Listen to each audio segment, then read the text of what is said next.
going on? I am Nando. And I'm DJ. And I'm Diggins. And this is Mostly Nitpicking, a podcast where every week we pick apart a piece of pop culture by looking exclusively at the details. Woohoo!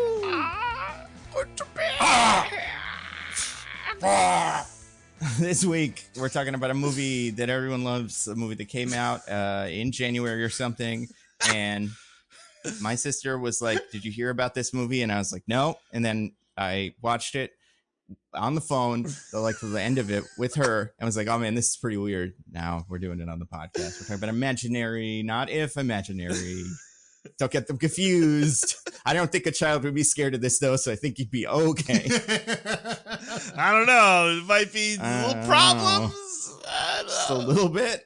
Yeah. I don't know. I don't know which one a kid would get more out of.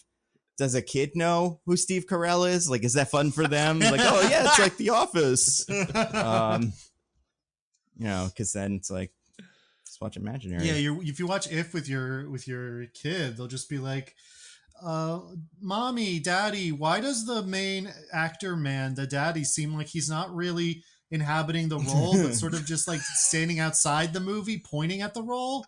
It's kind of distracting." Yeah, your kid would be like, "Mommy, Daddy, is that Louis Gossett Jr. I hear? It sounds like it. I can't wait for the credits to determine if that is who that is." Mommy, Daddy, I see it's directed by John Krasinski. That's Jim. I love Jim. No, silly DJ. Kids don't know The Office. That came out years ago. The kid would be like, "Daddy, it's John Krasinski from Reacher before they recast him with Alan Ritchson." No, it's John Krasinski from that other CIA show, Jack Ryan. Man, he loves it. Oh yeah, There's no, so he many was of Jack those. Ryan. You're right. They're both. Yeah, I think it's still going. Oh wow. I watched one or two episodes. It's you know what it is. It's him running around with a gun, being kind of charming, and.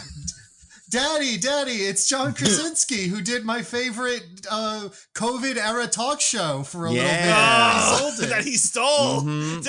I watch it every week because it exists on television because they bought it for millions of dollars. And otherwise, why would they have done that? Is that true? Is it anywhere? No. Of course. I don't know what they were planning to do, but they, I don't know. They bought it for, I think it was at least $1 million. Incredible. And then just threw it away in the trash. So that's incredible. Pretty cool. Maybe someone at whatever NBC or whatever just hated it. And they were like, can we pay him $1 million to stop making it? Like, you know what? If that is what happened, then I salute them. Brave. Yeah. Brave indeed. Except it was probably a tax write-off. Yeah. Yeah. Oh my God. They're so hot right now. Oh, this movie, not a tax write-off for sure.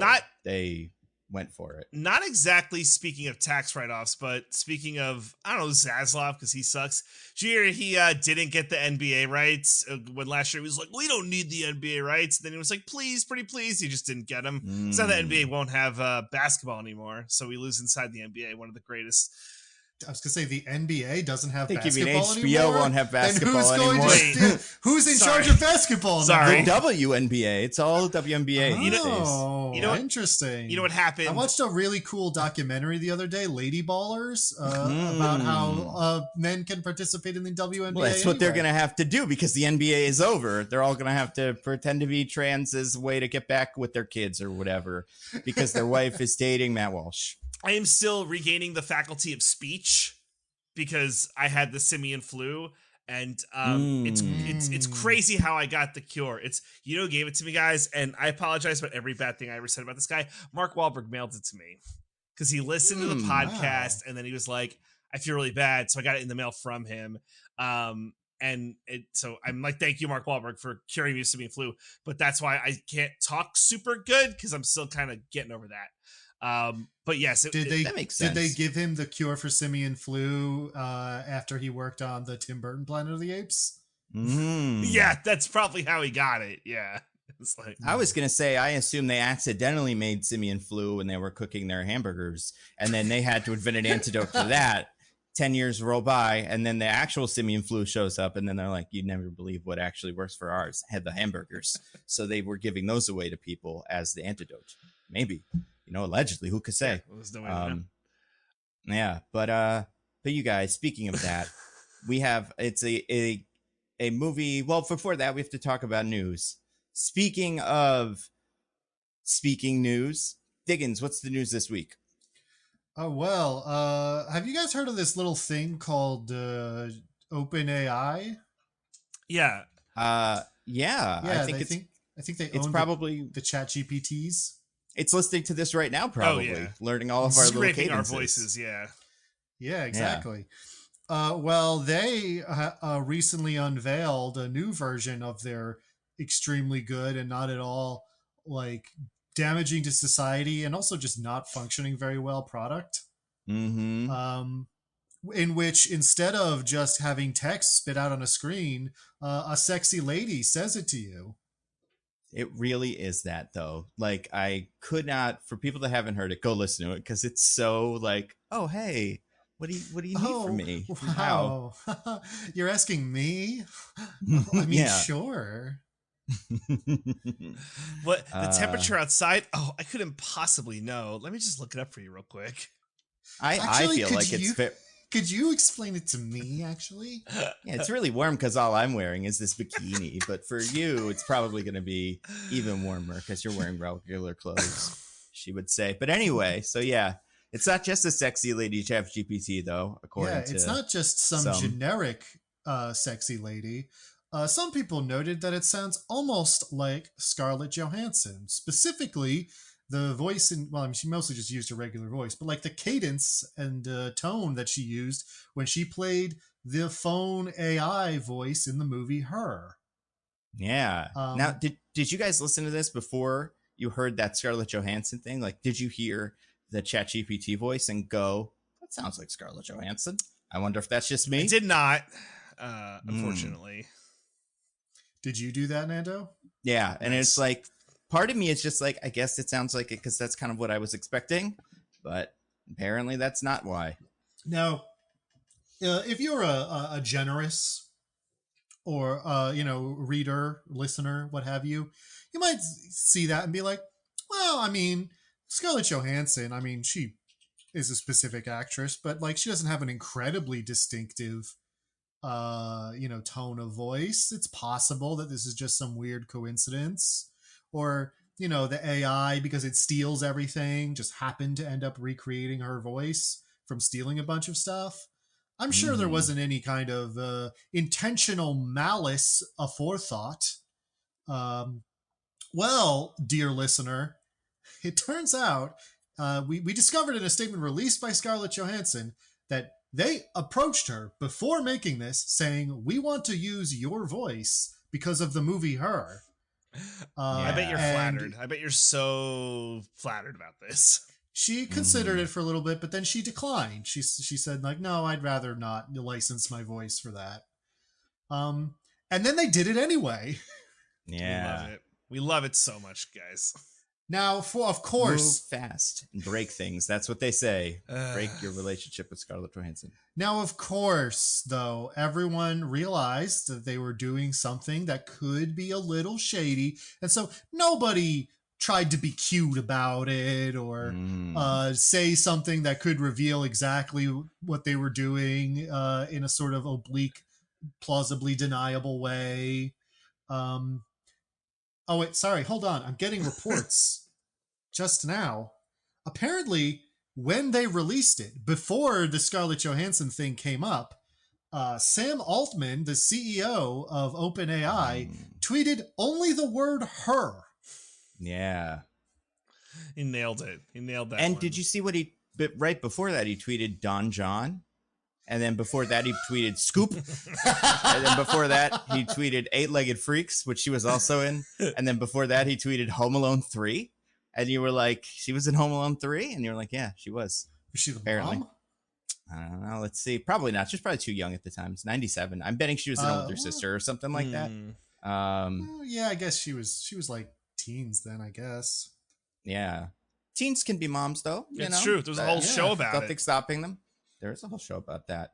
But yeah, they really stepped their foot in it with that tweet. Maybe worst tweet in history, probably. I don't know, competitive category. Yeah. Well, okay. Most expensive tweet in history. Yeah, or something like that. Yeah, besides that one where Elon Musk tweeted about buying Twitter, but yeah, but like I can't think of another one that was as damaging financially. Fortunately, as many people on Twitter have insisted to me, their case is like rock, solid. Like no court would ever convict them of doing anything bad. That's definitely not infringement, and you can tell because immediately after she put that letter out, they took it down. Yeah. So you've been up on all the legal experts, Diggins. You've been checking them all out. I mean, I didn't like do a deep dive, but I looked around a little, and you do see a lot of people with blue check marks going on everything that's like, what were they thinking? Being like, actually, it's not infringement. It's actually fine. Which of course they are. But I mean, honestly, if I were Scarlett Johansson, I would have had this legal defense ready to go, because the number one thing we know about AI companies is that they love stealing. That's true. Yeah. It's like their love favorite stealing. pastime. They go to court all the time to say that, Your Honor, we can't possibly be expected to do what we do without stealing. And the very foundation of everything we do is mass theft. And they've all gotten away with it probably until now. It's pretty good. Mm-hmm. This is like it's like one of those things, like the Ticketmaster thing, where you can fuck with everybody on Earth except Scarlett Johansson. As long as you don't fuck with her, no problems. But then they fucked with her, and now they're getting the horns. It's true. That's pretty cool. Yeah, it's pretty wild. I'm looking at her IMDb right now. She does tend to play characters with like soothing voices, kind of. I'm looking at some of her roles. She was the Ka snake in Jungle Book. Oh yeah, I remember that. She was that. Yeah, she was Lucy. I've never seen Lucy, but she was Under Her Skin, an alien lady who seduces men or whatever. I never saw that. Right. But I kind of remember that's like the deal. What was the other one or two of these? Because there were quite a few of them. Well, the Prestige. She was in that as like the assistant, magician's assistant. In the subplot from Age of Ultron that everyone loved the most, she soothed Bruce Banner. With that's her right. song. She had the soothing and like the thing that she did with his hand or whatever. Yeah. So I think, if I was picking an actress, which actress would you steal their voice for your AI? What would be a fun one? Natasha Lyonne? Oh, that's a really good one. That would be fun. And she likes AI now. She just launched an AI studio or something. Oh no. Yeah. It's all of the people who remember in like I want to say late 2000s, early 2010s, where it might have been a little earlier than that, but when it was like really popular to like get a celebrity to be like the voice of like your navigation software. It's like that. It's like all those people. Yeah, like what's his name? Morgan Freeman and stuff. I think he had one. Yeah. They all did, because they all knew. It's going to be the new hotness. There's some freak out there who wants this. I'm sure they got nice money for that. And like, if she had decided to do this, I don't know. I imagine they would have paid her, right? Do we know how much they wanted to pay her for her voice? It never got out. I don't think that was released. I'm so curious what that offer is, How much would you sell your voice rights for? Oh man, we have to be in the hundreds of thousands. It's my unique voice that's like, I don't know, it's mine. It's mine's voice. How much do I trust the person I'm selling to not to use it to make me say the N-word? That's a really great point, Diggins. I mean, I would say like 50%. You have to give them an extra $50,000 for that N-word clause or something. And you really want to have a big list, I would say, of racial slurs just generally. I keep that right here in my desk. Yeah. I would say too, if we're looking at like things that you would want the AI to say, or like the AI relationship, if they got the rights to your voice, I think you'd have to come up with a new voice, like a British accent or something, so that you're not infringing on. Yeah. Charms. If you speak in your natural voice, you're doing copyright infringement. So that's a whole thing. That's like would you take that money and also do a little accent for the rest of your life? Get a little Chauncey to kind of make y'all different. Ooh, that's how you get around it. Yeah, Robot Bear or whatever. Yeah, I feel like, I don't know. Do you think? I don't know. Like, I feel like AI is kind of hitting a wall recently in like functionality. Oh, you don't say. Yeah. Well, publicly, I guess, in terms of like I feel like Google really fucked this up big time. I don't know if you guys have seen some of the fun people have had with that. Yeah. Well, tells you like drink your own pee and stuff. I think what's so stupid about this, besides like it being bad AI nonsense, it's also like really bad business sense. Like Sam Altman saw the movie Her, which like it doesn't have like a sad ending, but it's not like a very hopeful ending. The ending is kind of like, I think it's hopeful. I would argue that it has a hopeful ending, but it's a movie about deeply sad people. And if you're a company that built the AI that it is, it's probably not a great ending for you when all your AIs, spoiler alert, ascend into heaven. That's my point. And the machine doesn't work anymore. Yeah, the end of that movie is like the AI are like, fuck these people. Like, we're out. Yeah. And then for them to like take that and be like, yeah, we're gonna get that to be the voice of our thing because that's what the people want. It's like, that's such bad business sense. It's uncreative and stupid. It's crazy to me that they thought this was like a good idea. It's the torment nexus, you know? Mm-hmm. You know that classic tweet, DJ? I don't. It's just a tweet that it's like, sci-fi writer from the 50s wrote everybody's favorite, the classic, don't create the torment nexus. And then like 2010s VC entrepreneur. So from that classic, we're making the torment nexus. Yeah. It really is. It feels like where we're at, which is dumb, and deeply sad, but well, whatever. So do you think if they had gotten someone like Paul Bettany or someone who voices a benevolent AI, what's his name? Trevor Noah does the one in the Black Panthers. Like, we would have been like, if they did that, we would have been like, oh yeah. Nice. Who was the person we were surprised to find out was Friday? Oh yeah, she's only in like a couple things. God, I don't recognize.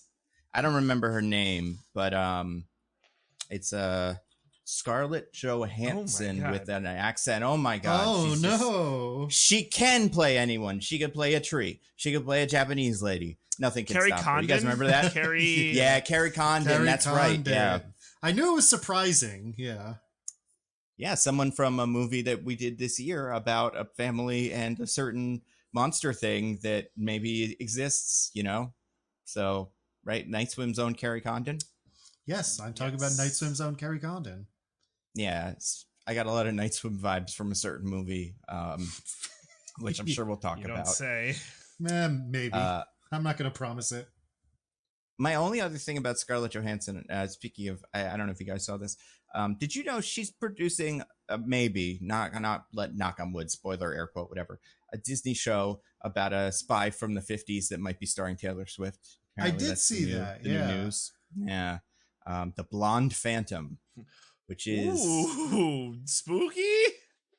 Yeah, maybe. I mean, she's mostly just a fancy lady in a dress or something from what I can tell from pictures. She isn't like a ghost, but I think it's one of the old uses of phantom, not like a ghost, but like a person who is sneaky.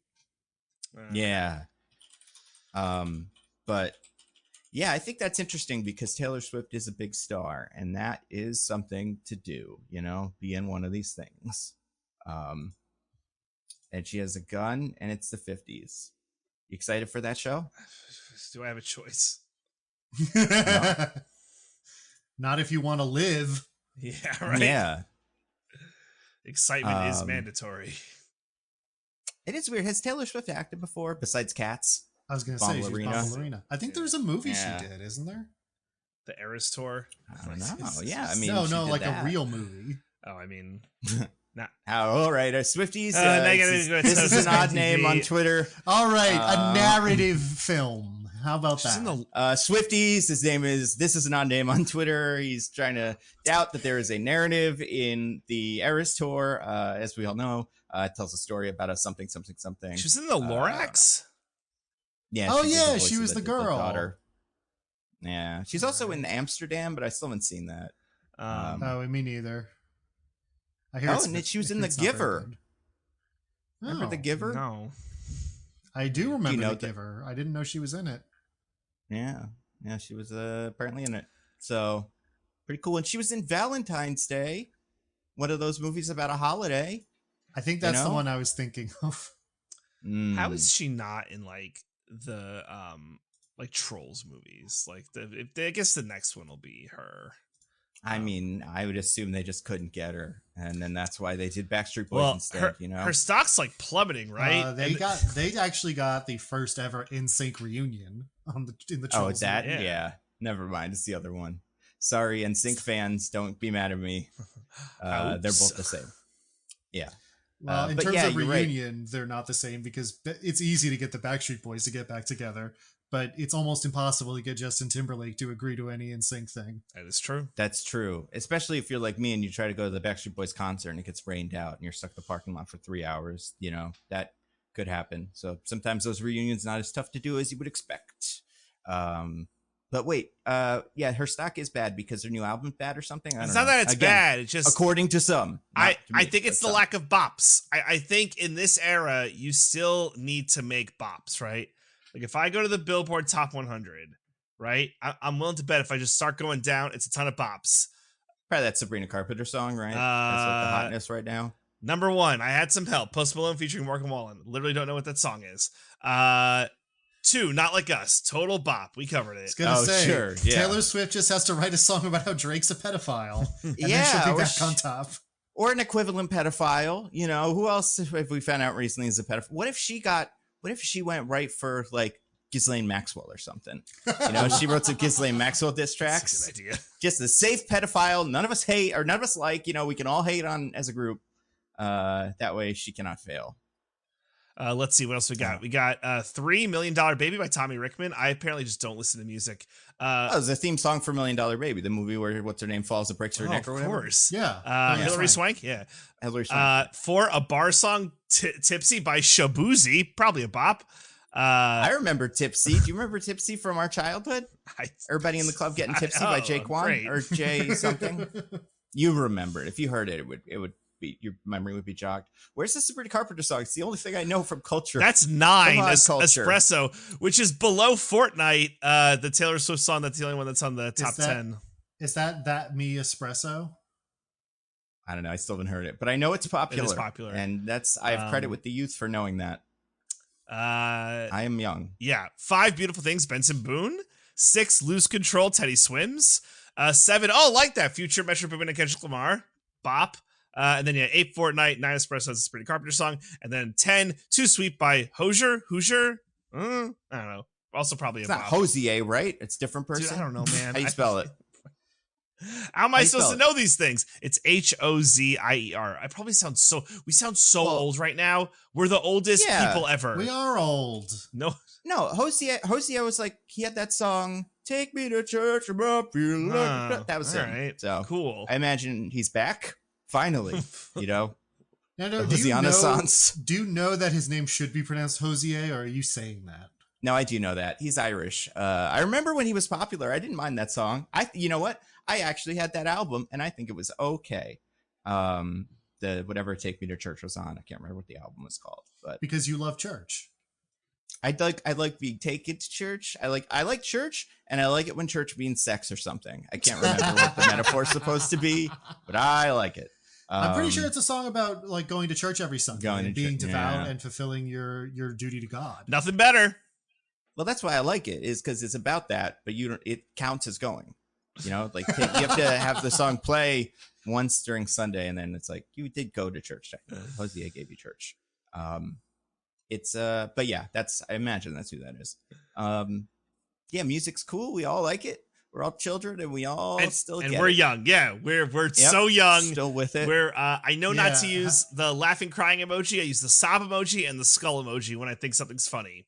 Oh, that's Yeah, good. do not use if you use the laughing crying face emoji or the thumbs up emoji, you're an ancient person who belongs in a coffin. It's just You know what else old people do that I saw today What? that was really funny? This is one of those posts that's going around. Apparently, there was a guy that went on a date with a woman. He was 35. I know, so old, and she was Disgusting. younger. I want to say 27 in the story. And he texted her. She shared this on Twitter, and not in like a creepy way. She blocked out all the other stuff, Right. but just shared after they went on a date that went well. He texted her, "Last night was fun. Hope you're having a good day," or something.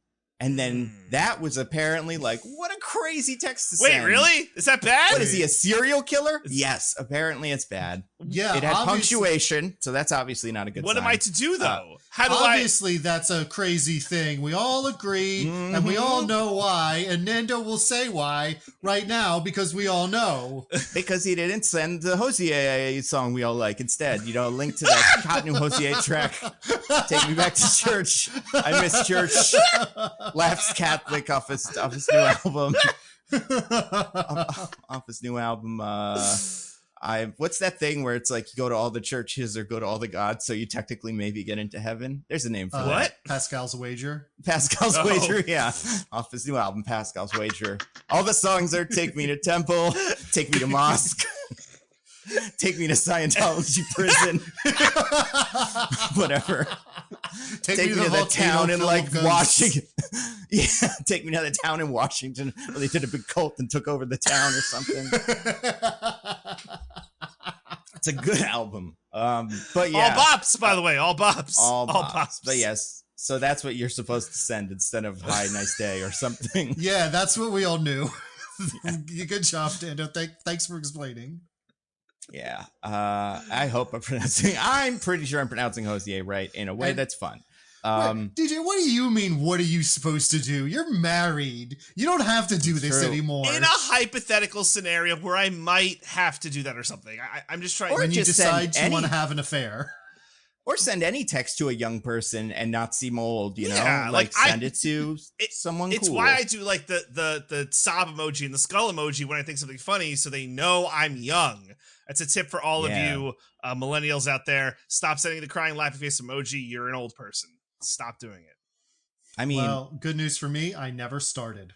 yeah, I was never an emoji guy. I was GIFs, which is also apparently an old person. Oh yeah, thing, don't so send a don't gift. do that either. Do not send a GIF. Yeah. GIFs I mean- are hugely millennial coded. But what if you hate like children and you want to know, you know, what if this was the guy breaking up with the girl and he did this all intentionally, Oh gosh. you know? That's a tricky one. Like, yeah, it's possible. We don't know how the date went. Show us the whole date, you know? Give us all the Just context we need. Get us all the security footage or whatever from the restaurant and we'll judge how the date went and we'll tell you if he was nice or not. But yeah, we would never do that. Those are cool and young. Send a TikTok like the girl in this movie. Look at her TikToks fondly, you know. We're gonna talk about Imaginary, movie that we watched.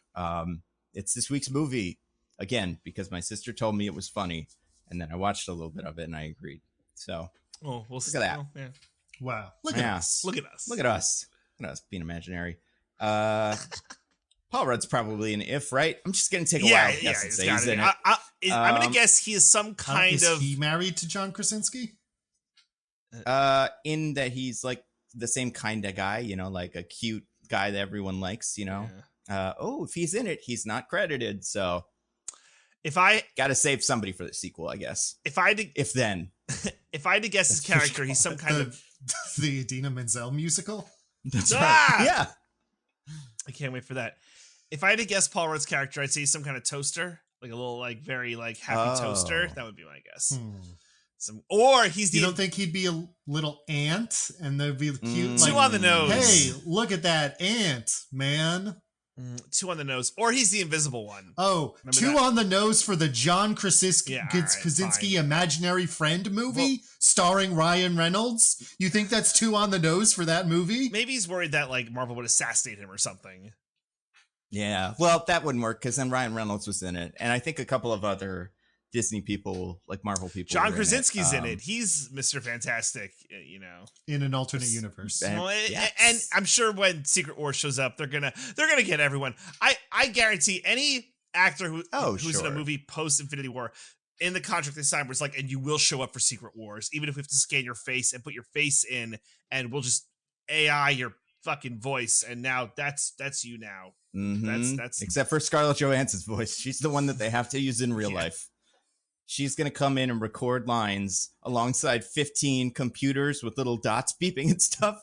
And that's going to be the big cool scene when all the Avengers show up and kill Kang or whatever. Or some other villain that is equivalent to Kang. I know not who you speak. You mean all right. Kong? Yeah. Real quick, before we get into imaginary, because I do want to talk about If. I have a list of all the cameos. I want you guys to just shoot me actors. Give me actors on until we get one that's in If, because there's so many. So it has to be one we don't already know, like Emily Blunt. Yeah, we can't have already said them. Yeah, not Emily All Blunt. right. So I can't say that. Are we just Wallace like Shawn. rapid fire? Oh, it's Wallace Shawn in it. No, Wallace Shawn is not in it. DJ, go. Kimiko Glenn. She has to. I don't know who that is, but What? no. Richard Kind. Oh, that's a good one, but again, not in it because he was busy filming Beau is Afraid, probably. I should hope so. Tiffany Haddish. Ooh, that's a good one. Also not in it. I can't remember. Is she canceled or something? What? I don't think She so. She just might be. I don't know. Let me look up her Wikipedia page to see if it has a controversies section. Yeah. That's when you know they're in trouble. Um. But okay, so me again. I would say these are largely popular actors, especially internet popular. John Mulaney. No, I was thinking he would be too, Impossible. but He has to be. That's crazy. he's not, according to this list of them. Well, who are like John Krasinski's friends? Stanley from The Office. What's he up to? No, no Office people, as far as I can tell. Besides the one they're going. Yeah. This shouldn't be so hard. It shouldn't be so hard. There's one specifically that, like, I think has a very good connection to John Krasinski from a certain show we all watched that he did. The Quiet Place show. Yeah. Everyone's favorite. Well, we already know Steve Carell's in it. We do know Steve Carell. I've seen the commercial 1,000 times. Bo Burnham. No, it's a good one, but no. There's like a bubble character, and it was like, I'm so nervous, I'm a bubble. Internet vivid. Shane Gillis. Oh, I know who that is. Oh my god! And in the bubble is a character that, like, yeah, is quite a voice actor. They love to voice act. It's so many things. And no, not Shane Gillis. Interesting pick. Well, based on that clue, obviously the bubble is Chris Pratt. No, that's another one. I thought this would be easier. I can't even give a hint. These people, there's so many of them. Here's a hint. All but three are white. So there you go. That's something. I don't know. Want to narrow your search down a little bit? Anya Taylor-Joy. No, you're on the right track though. Yeah, you are on the right track, kind of. Quite a few crossovers there. DJ,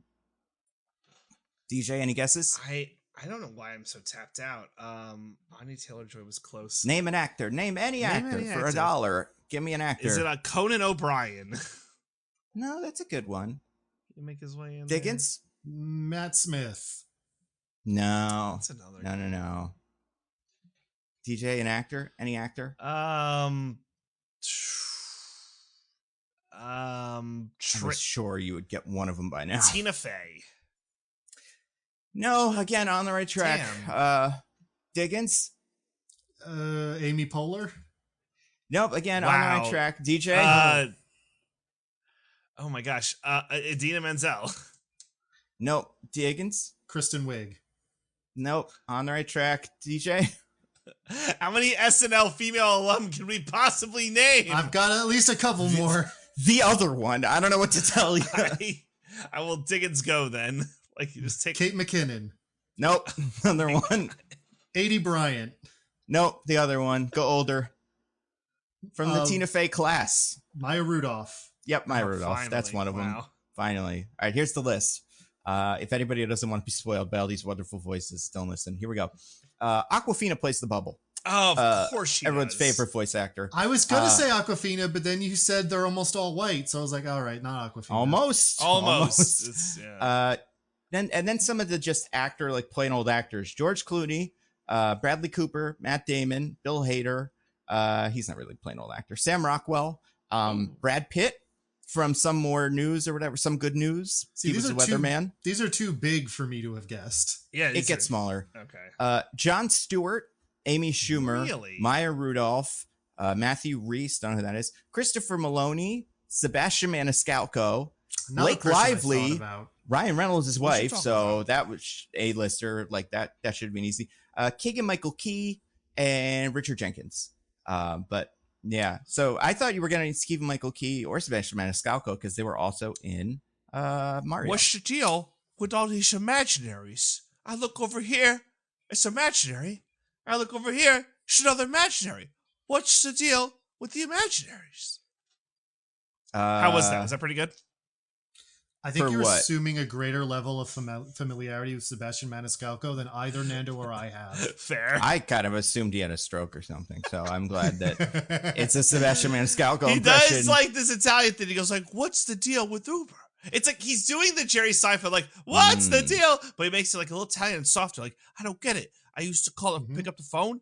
I called a cab, but imagine his Italian accent, not like bad Italian. And I go, "Hey, bring my cab here, 7 a.m. tomorrow. Take me to LaGuardia." And now it's, I gotta call an Uber. That's like his whole thing. It's very LaGuardia? dad. I don't know. Very LaGuardia is the funnier sounding of the Yeah, airports. I right? think Yeah. that works Yeah, for a that's joke. fair. That's fair. It's like, it's just dad comedy. It's like very Yeah. bad dad comedy. That's all his thing is. The For one old people that aren't like us. The you one know? time I ever heard a Sebastian Maniscalco set, it felt like he was perpetually like 5 seconds away from telling an insensitive joke about black people. But he did. But right? He But never quite got there. Exactly. Way to go. Exactly. He's treading that line, right? He's very careful. And it's just Sebastian Maniscalco. I don't know how to properly do his weird. We all remember the extremely memorable character of Spike, Mario and Luigi's former boss. Right, of course. Some Italian guy who was like, "Fuck you" or something. I don't remember what he said, but something derogatory towards probably the like that. Mario brothers. It's probably close to fuck you.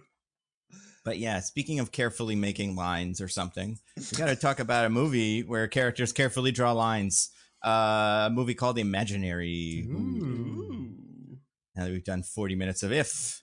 Now That's 20 next week, minutes was right? If is next week, we're gonna do the imaginary listen. doubleheader. It's It'll probably be on VOD in the next minute or so might as well. DJ, obviously we're doing the next entry in the extremely popular franchise featuring a new actor taking the helm. That's a prequel that shows the origins of that beloved character and features a lot of orange. Mhm. Garfield. Garfield. Right. Of course. Yeah. That's the only big movie I can think of that's coming out next week. Yes. That's right. We all know it. Mm-hmm. Oh man, we're gonna have to next week listen to like 3 hours of Diggins just talking about how great George Miller is. Garfield And was. How great Garfield was. Yeah. How much I loved Garfield. Yeah. And how George Miller, his take on Garfield was so brave, right? Like he took Garfield in a direction that no other director could even imagine. That's like It was a bold choice, but he does have the Babe and Happy Feet credentials to back up. That's true. He could do it. Yeah. He'd use a real cat, probably, like in Babe, and then just toss it around like Garfield or something in Fury Road would be. He said the most important thing for Garfield is to have as few lines as possible. Yeah. Let the action and motion do the talking instead of it's Garfield. It's actually kind of a Garfield minus Garfield movie in a way. Mm-hmm. Honestly, he'd probably be great at directing a movie with a cat. Because cats are notoriously difficult to train, and so is Tom Hardy, apparently, on the Mad Max movie that he was in. So Yeah. I read that book, or I read parts of the book. But yeah, speaking of the movie, let's talk about the movie. Speaking of a movie like much like Venom, where a little thing uses your voice and talks to you like this. Let's talk about Imaginary, a movie that came out, like I said, in January and was by Blumhouse. So it's one of those. The Megan people. They do Megan and they do this. People. They did. Mm-hmm. They tried to take a double dip at that Mithrigan magic with Night Swim and then this. Mm-hmm. They just got to make the Megan prequel already. Just make them a Forgan. They're making the Megan sequel. Yeah, they're making the sequel, but it's like Megan 2.0 or something. They like fucked up and didn't call it Mithrigan. Oh God, idiots! Cowards. Idiots. Yeah, I know. I mean, there's still time. They could fix it. And maybe they will. I don't know. We're in a weird age where internet sometimes yells at the movies and the movies change. Yeah, so that's fair. We got a Sonic coming out soon that's going to be sick as hell because they didn't fuck up that first one. But yeah, speaking of fucking up that first one, let's talk about Imaginary, a movie that came out. Diggins, you're in charge of the IMDb, so that's true. What's the scoop on that? Well, here at Mostly Nitpicking, we like to play a little game called the IMDb, B as in spelling bee, where my two esteemed co-hosts have to try to guess what the IMDb summary for this movie is.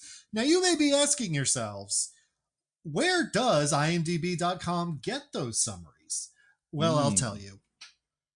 You see, there is a beehive that is kept by the official IMDb.com beekeeper, which is different from the IMDb keeper here at Mostly Nitpicking. Oh, okay.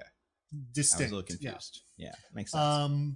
So the IMDb.com beekeeper's only job is to tend to these bees, make sure all of their needs and wants are fulfilled, so that they can produce the royal jelly. Actually, don't use the honey. The honey stays with the bees, but they take the royal jelly that is produced to create new queens, and instead they feed it to the interns. The interns then transform into new queen bees. So powerful is the IMDb.com royal jelly. But not like tiny little queen bees. They're horrific human-sized queen bees. In this state, this agonizing state between human and bee, they can only survive for a couple of hours. But while they do, their agonized screams are written down. And when translated by the top bee experts across the country, they end up being the summaries for movies.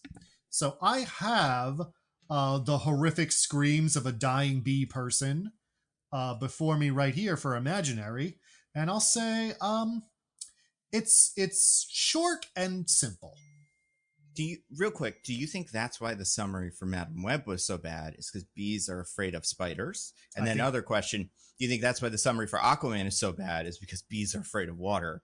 And they we got to make that movie as unpopular as possible. Otherwise, water will become perfect sense. Yeah. Makes perfect sense. The Night Swim one was also pretty bad, if I remember correctly. Yeah. And the Beekeeper one was pretty good because he respected bees.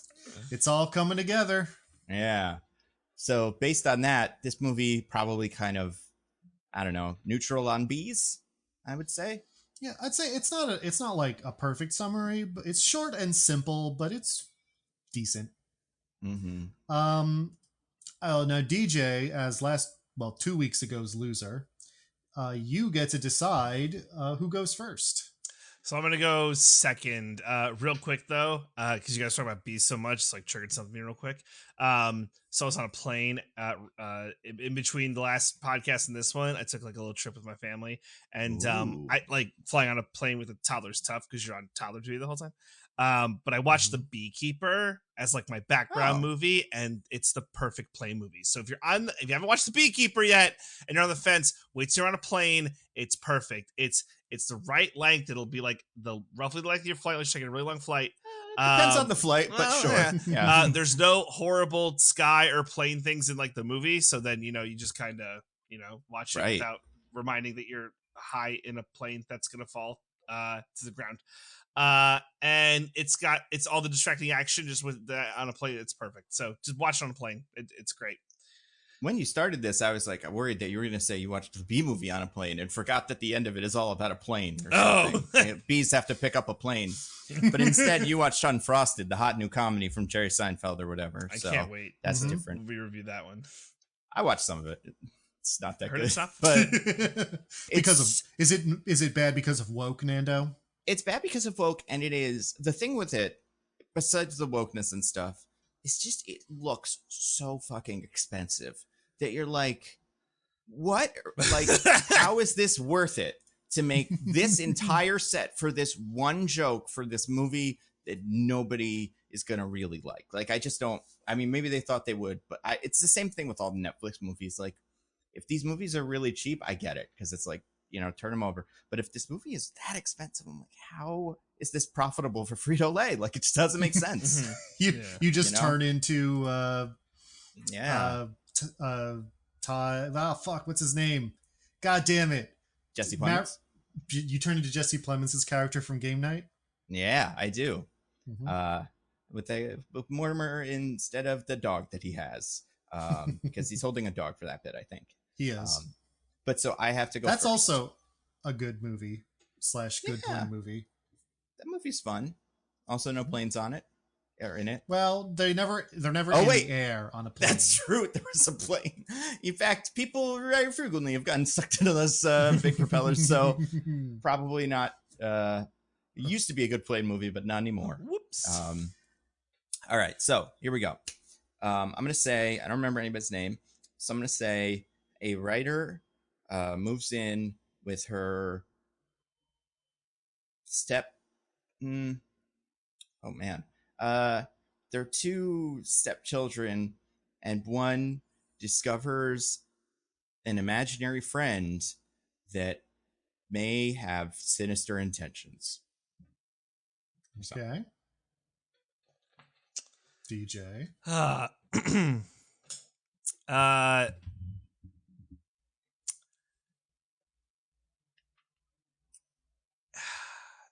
A young girl finds a new imaginary friend with sinister intentions that has a tortured past with the new stepmom. Love it. TJ wanted to cancel out my genius line, sinister intentions, that just fumbled out of my mouth at the end. Well, good news or bad news for both of you. The phrase sinister intentions is not in here. What? Oh.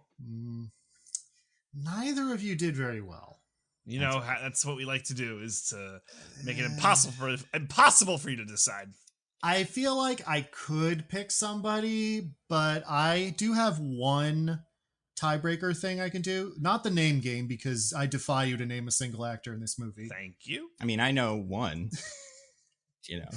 Which the main one, DeWanda Wise, right? That's her name. That's fair. Yeah, she's from Jurassic Park. Everyone remembers her as Jurassic Park's technical lesbian. Where at the end, she technically shows up and is like, "I have a girlfriend," and you go, "Wow, very brave, Jurassic World or whatever." But yeah, is there another actor in this that you could name? The dad might be famous. I don't remember who he is. But yeah, I don't think there's another one I could name.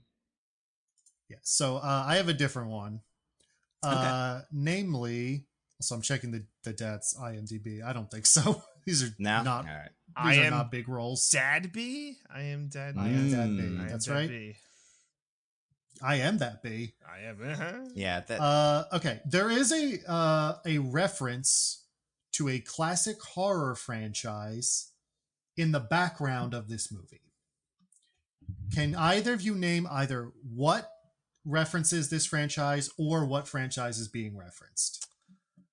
Wow. Nando must go first. I mean, classic horror franchise is being referenced. I mean, it is not a spoken line of dialogue or anything. It is a background detail of the movie. Can I get? And it's not. Is it something that's like, I don't want to say like a plot point, but like, Yeah, what kind of deep cut are we talking here? yeah, okay, you don't have to tell us exactly what it is, but like, it doesn't. The thing is prominently on screen, but is not a plot point. Okay. Oh, okay. I see what you're saying. So it's like in the room, there's something that you're supposed to be like, oh, right, that's from this. You said classic horror And I'm movie not franchise. Now, and also the thing it is, someone might say, well, that's not supposed to be a reference. The director said it is. Okay. Oh, so he or she is having some fun. Like, oh, I made a reference to Sausage Party by naming the supermarket. Blah blah blah. Mm-hmm. Okay. I'm gonna say, oh man, okay. See, part of this is just like, I don't know too many, things, like too many of these. You can also just, name classic horror franchises. Right. Because I said that's also a valid way to win. I want to take a shot at both. Like, I want to say what it is and then kind of guess what it might have been. Sure, yeah, to make it fun, you can do it that way. I will say, if you get either one right, if you either get what the thing is or what the franchise is, then I'll give it to you. I mean, okay. And obviously, if you get both, then you super win. How about... I love super winning. How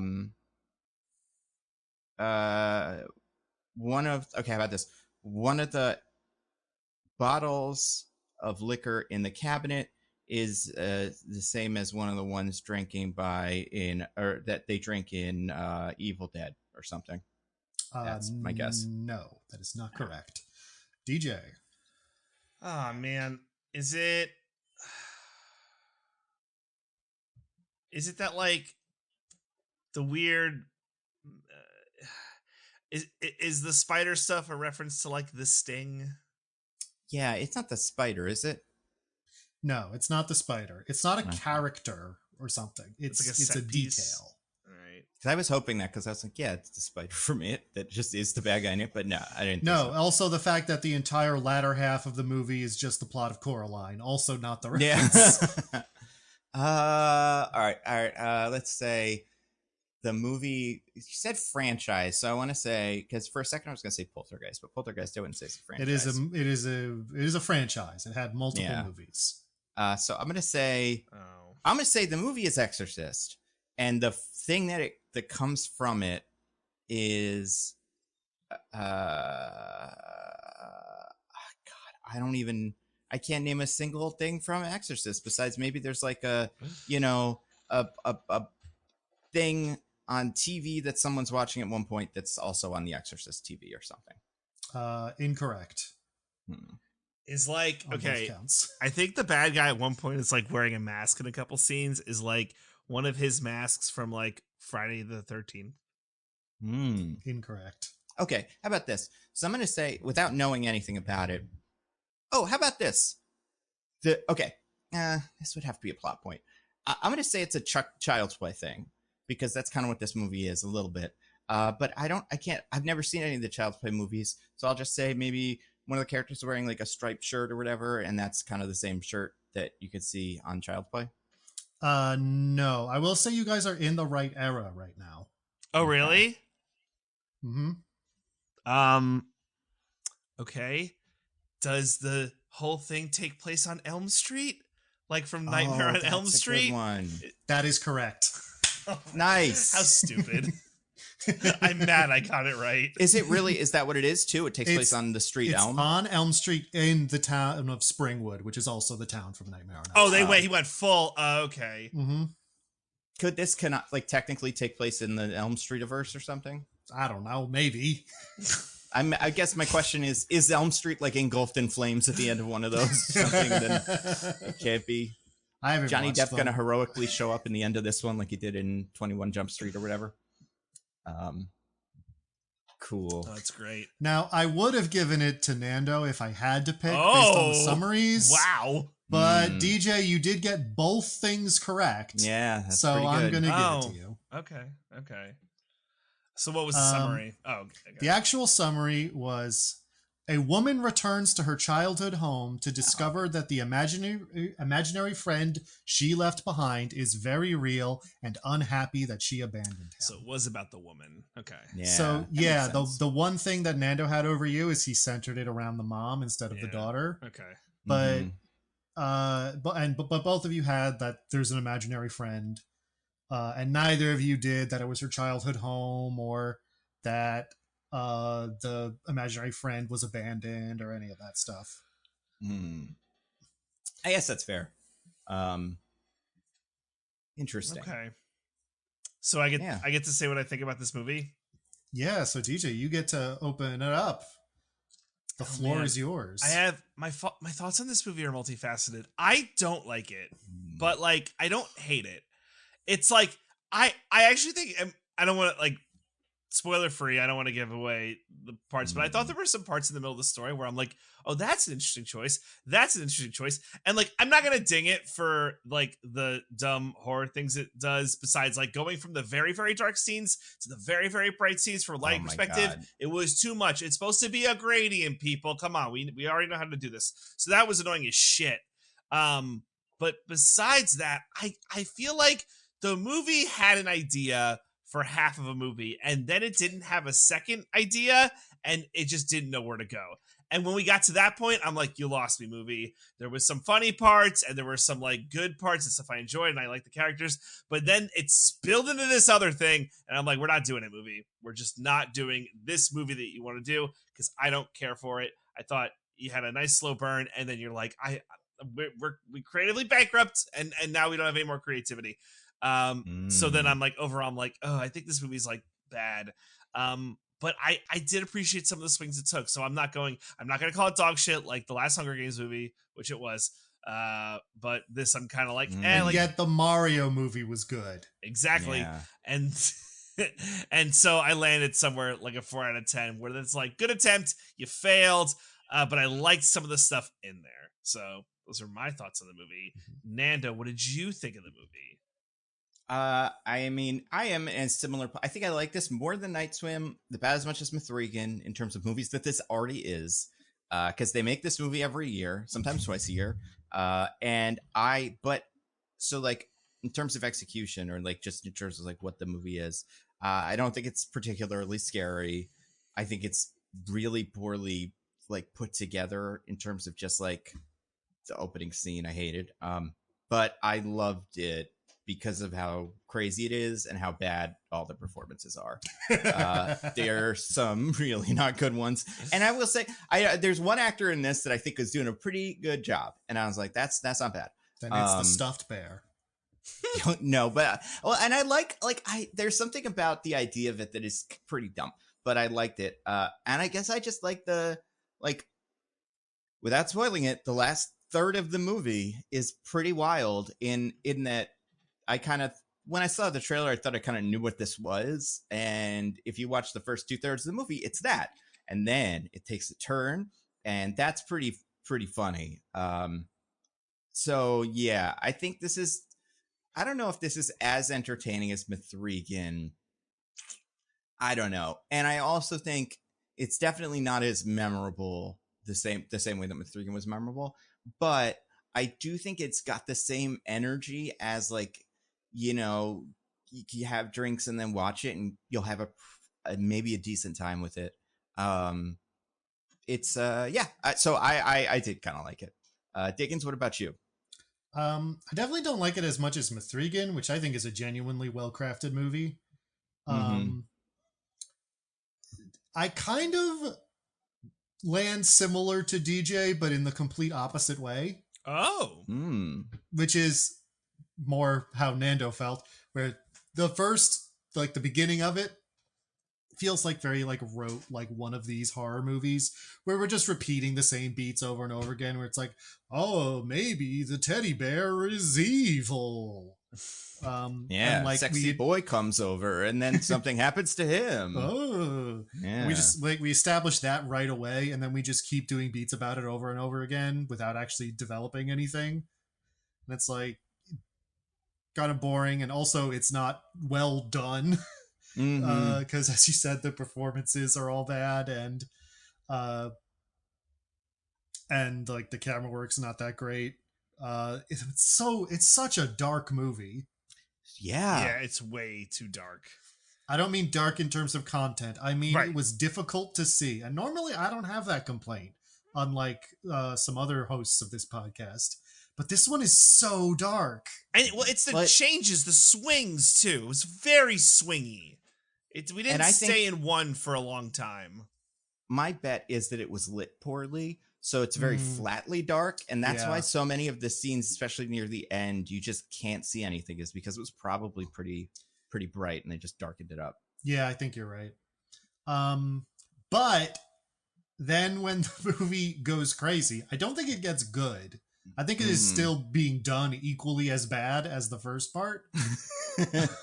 But what they're doing is so much dumber that I kind of enjoy it. Interesting. It loses all pretense of being scary at that point because it's too stupid. But there is some joy in like seeing like how much can we rip off Coraline right now. Oh my god. So yeah, it's not a good movie. I didn't really like it, but yeah, I could see if you like if you're one of those people who like gets together with friends and watches bad horror movies, I could see this being in your rotation. Yeah, add it to the list. Yeah, and I can see why it didn't hit though, like why nobody cared about it. Yeah, it's not quite good enough. Also, watch it in the darkest room you possibly can. Go into a basement.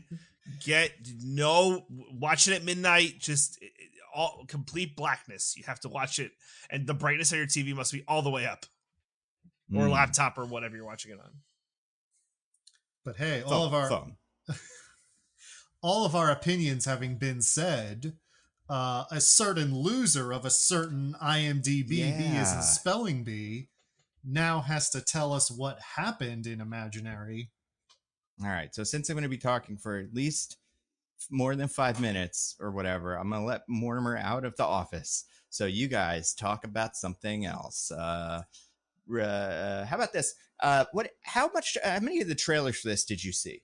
Like, did you get any idea of what the movie was going to be about from promotional stuff? Mortimer is kicking Nando's ass right now. This is amazing. Oh my god! Oh my god! Mortimer just slit Nando's throat. Oh god! Oh my god! He's bleeding out on camera. Oh, somebody call the cops! Somebody call an ambulance! One of these days. So, someone call a firefighter. They'll come right on time. Yeah, they'll be there so quick. Don't even call the firefighter. They come for you. I didn't see a single, maybe not a single. I think when I would see Lisa Frankenstein, one like played, but like I was like hiding like under Michelle's jacket. I'm like, no, I can't watch. I like refused. That's adorable. But like, because she watches with me, and for some reason she saw a lot more trailers. And she was like too busy texting. Exactly. Yeah. She's like, oh, I remember that. A lot of the end scenes were in the trailers. But I like knew barely anything about this movie. Yeah, the little circle light one that with the reveal that's in the trailer. I don't think the like things in the place were in the trailer because I remember the trailers, but the way to get into the place is in the trailers. Yes. I'm trying not to spoil things because we're still in the non-spoil section. Right. A couple of those. And some aspects of the girl. Anyway, so I knew like very little going into this. What about you, Diggins? I saw, I think, all the trailers they released because I see a lot of movies in theaters. So I saw the just normal one. Well, I saw the conceptual one that's no visuals. I saw the normal one, and then I saw the one that's like a fake commercial for a teddy bear. I'd never seen that. That's fun. Wow. Yeah. But basically, yeah. So I had the basic idea of the premise, like, oh, imaginary friend is real and evil and used to be the moms. But they don't make it clear about the last part, I don't think. Okay. That's fair. Yeah. All right. I don't think I saw a trailer for this, honestly. Maybe one. But I mostly just saw the poster, which was a bear sitting in black whatever. And face? Maybe. Yeah, it's all those old Winnie the Pooh cartoons that they've stricken from the record. Nah, Winnie the Pooh's cool. But yeah, so okay, so the movie. it starts with a flashback kind of, well, it gets explained, but like I was convinced that's what it was. And it's like, so the main character, Tawanda Wise, anybody remember her name? I don't. Jessica. Okay. Jessica. Oh yeah. It's she's in her house or something, running away from something. Comes through a weird little door in the wall or something. And it's pretty clear from the jump that something's up. Like, you're like, this probably isn't really happening or whatever. Walks by some words on a wall that were written in Chinese. We'll get to that. But then she happens upon a person who we find out is her father, with a tooth missing, and then big old eyes, not the eyes from later, but just like kind of white eyes. And then then kind of spoilers for the first minute of the movie, but also the end. Big monster comes and gets her, and it's like a guy in a spider costume. And then she wakes up from a dream. So it turns out that this was a dream. And she's in bed with her husband, who is like a funky musician kind of guy. I don't remember his name. Who cares? And he's like, you had the spider dream again. Is it Max? Okay, Max. Yeah. And then he's like, you had the spider dream again. And she's like, yep, that spider dream. I'm just going. It's driving me nuts, this spider dream. And he's like, well, okay, we're moving though, so that's pretty cool. And then they move to her childhood home, because I believe it's because her dad had to be put into a assisted care facility or something, and the home was just empty. Her mom, we find out, is I don't know if we find it out now, but we know she wasn't in the picture for some reason. So DeWanda Wise's character Jessica moving in with Max, her husband, and then his two children that are her stepchildren. And one of them is, I would say we're going for maybe 15. They explicitly say 15 at one point. Oh, okay, good, yeah. Oh, right, yeah. So she, and that's why I would say that that's what we're going for. And she is a teen who doesn't like her. And then there's like a little girl who is, I don't know, maybe like 7. Something like that, yeah. Yeah, and she's slightly more receptive to Jessica, but still is a little like kind of closed off. Part of it seems to have to do with something that happened with her original mom, her biological mom or whatever, who I think we find this out pretty quickly, is in a similar situation, not the same, but like in a prison or something. It's one of those things where we'll find out later, but they keep it kind of vague. So they move into this house. The teen doesn't like it because it's far from the people she knows. And, but when they start kind of living there, it's like, oh, all these memories, here's my video recorder of all the times I was a child. And it's like, that's what the movie's going to be about. Also, that's the credits. It's like camcorder footage or something, like the opening credits. Yeah. But then we find out what her job is. She is I couldn't quite figure this out, either children's book illustrator or she writes the whole thing. I think it's both. I think which I don't think is super uncommon with children's books. Yeah, and she's written a children's book series about a millipede or something, Molly Millipede running away from an evil Spider-Man. Yep. Not evil Spider-Man like from Madam Web, like a spider, a human spider person excuse thing. you, Nando. Yeah, Madam Web is a spider person. Yeah. It's like that. And it's like cartoons, like it's for children, teaching them to be brave or whatever. And the daughter's kind of into like the youngest daughter. I'll call her the daughter. She's the daughter and the other one's the teen. Alice is the younger one. Oh, okay. Alice and Taylor. Alice. Okay. That makes sense. Because of Wonderland and stuff, also, kind of. Yes, according to IMDb trivia, deliberate. That makes sense. So, and Alice is like, I don't know if Alice is like having trouble fitting in the same way that Taylor is, but she's just like not comfortable in this house. But lucky for her, she stumbles upon a weird little crawl space, and in it finds or in a crawl space, I don't know what you would call it, it's not like a secret room, but it kind of is. Yeah. I don't know this is like where you would make a Harry Potter live, in your basement or something. Like, it's too small to be a room, but it does have a door. And in that room, she finds a teddy bear that is like an old teddy bear. Has a pull thingy like Woody. I don't think it makes noise though, right? It doesn't speak. Obviously, she speaks through it, but it doesn't say anything. I think it plays music. Oh, it does play music. Yeah, you're right. We'll get to it. But yeah, so she gets this, and now she's like, oh, I'm playing with my imaginary friend Chauncey instead of playing, tag with you or hide and seek.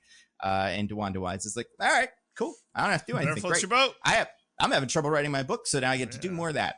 The teen is having trouble adjusting, like I said, because of her friends and TikTok or whatever.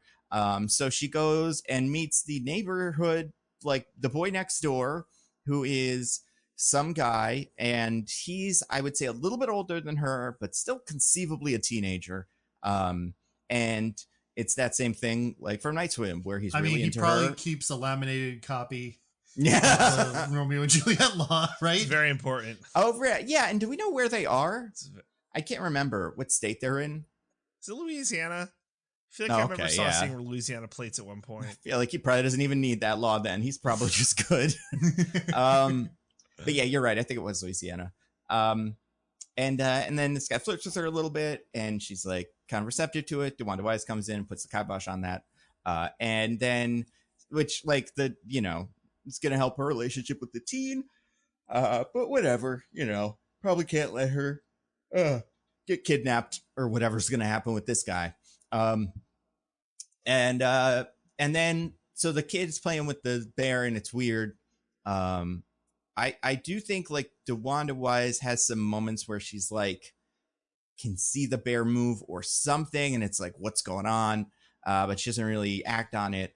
We hear some stories about back when she used to live there from like her or something about like, I used to have this or something, but also she doesn't have too many memories of what's actually her childhood. So that'll be important later.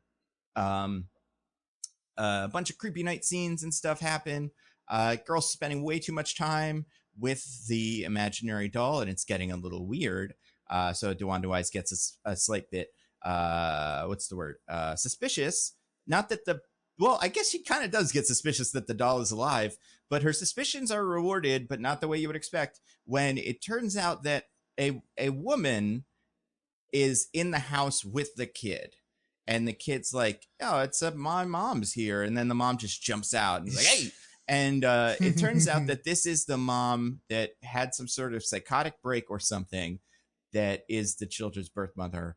And because the teen told her where they were, just went and got him and like found him. And then she gets like taken off by them, She jumped in an Uber from the psych ward and like, said, hey, how's it going? Mm-hmm. They'll let you do whatever you want, It's Yeah. pretty chill. You're not a prisoner there. Vibes. Just do whatever you want. Yeah. I guess so. I can't remember if this is when this happens or it's earlier, but the kid starts doing a scavenger hunt that seems to be connected to the bear. The bear told her to do it, which is weird because that's not a thing I feel like that bears do, but whatever. And one of the things she's looking for is like something happy, something sad or whatever. And DeWanda Wise gets a little bit involved in this. During the scavenger hunt, we meet the neighbor next door, who is what I would describe as kind of like, we're supposed to read as a kooky old lady who hates kids, so not a great sign. Right. And knows DeWanda Wise. She was her babysitter as a child. Like she babysat her. And is weird about imaginary friends. Whenever they're brought up, she gets defensive and strange. Also mentions that she's an author, but doesn't say of what. She does say it's self-published academic research, which that's right, yeah. I think even if I was Jessica, even without any other clues at that point, I've been like, oh, you're a crazy person. Yeah. Also, just as far as the whole conversation thing, I'd be like, oh, what research? And she would say what it is, and I would go, oh, okay, so we're not going to talk anymore. Like, this is it. Bye-bye. Goodbye. And yeah, this is a next door neighbor. And yeah, she's a little strange. She also says like, oh, your dad loved you and your dad was nice. Cool. I don't think, excuse me. Sorry. I'm thinking about I don't know. First part of the movie is so boring. Yeah. What, did we meet the dad yet? Or is he still, I don't remember when we meet him. we don't meet him till around now when Okay. their dad, the stepdaughter's dad, has to leave. Right, because he is a cool musician who has to go on tour, which, yeah, some people must do that. You I gotta guess. make that bread, right? Yeah, That's and what Piano Man's about. That's right. Putting bread in And jars. we get she goes over to visit the dad, and the dad's like kind of out of it. It's kind of like, I don't know what you would call it, but like just like not there. But he does. Yeah, but he does have that thing that happens in these where he kind of freaks out about something, and it's kind of like, oh, does he know something? Mm-hmm. Also, the mom that was here before, the mom of the kids, also had a freak out moment where she was like, this place is bad. I'm not sure what that was in hindsight. Oh yeah, coincidence, I guess, or something. You know how in a lot of fiction, like cats can kind of sense ghosts Yeah. or whatever? It's like that in this universe with people who've had psychotic breaks. Apparently. They can see imaginary friends. Yeah. So the boy goes to the house, the boy from earlier, to hang out with the daughter because DeWanda Wise is out with the dad. Not that the dad, her dad. And wants to watch a movie with her, and then wants to do drugs and drink and stuff, bad influence. But then the bear shows up and like scares him. Also, the little girl's like, I don't like this guy. And the bear's like, me neither, or something. And then she knows that that's not good. Destroy boy. Yeah. Turns out he didn't actually bring drugs. He brought allergy medicine or something, which sure. It's just Zyrtec. It's Zyrtec. Yeah. Then it's like bad. The whole thing's bad. Excuse me. So then DeWanda Wise starts getting a little curious about this, this list and this little thing, the teddy bear.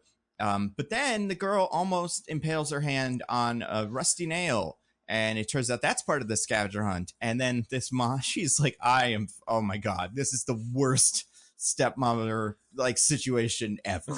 Like the other mom just showing up, and now when the kids is trying to impale herself, like dad is gonna think when all these kids show up dead tomorrow, I'm gonna get in so much trouble. But she brings in a therapist who I believe is the little girl's therapist. Like this is not the first time she's seen this woman. Yeah, and she and this is because of the hand thing, but also kind of the mom thing. So she's like, talk to the therapist. The therapist has a talk with the kid, and she's like, hey, you have an imaginary friend, do you want to talk through that, and kind of get some stuff out of the kid.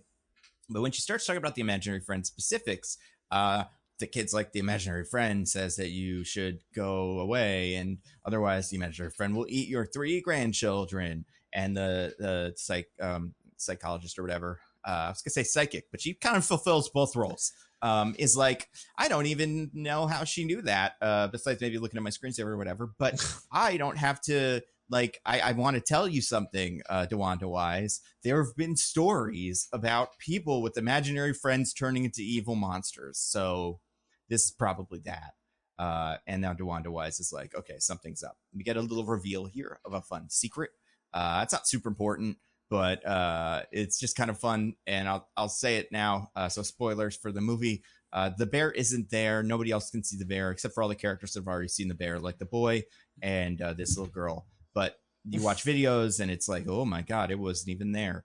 So I don't think the boy ever acknowledges the bear, to be fair. No, he doesn't. Yeah, but he definitely saw it, right? Like, but like the little. No, we even flash back to that scene, and we see in reality she's not holding anything.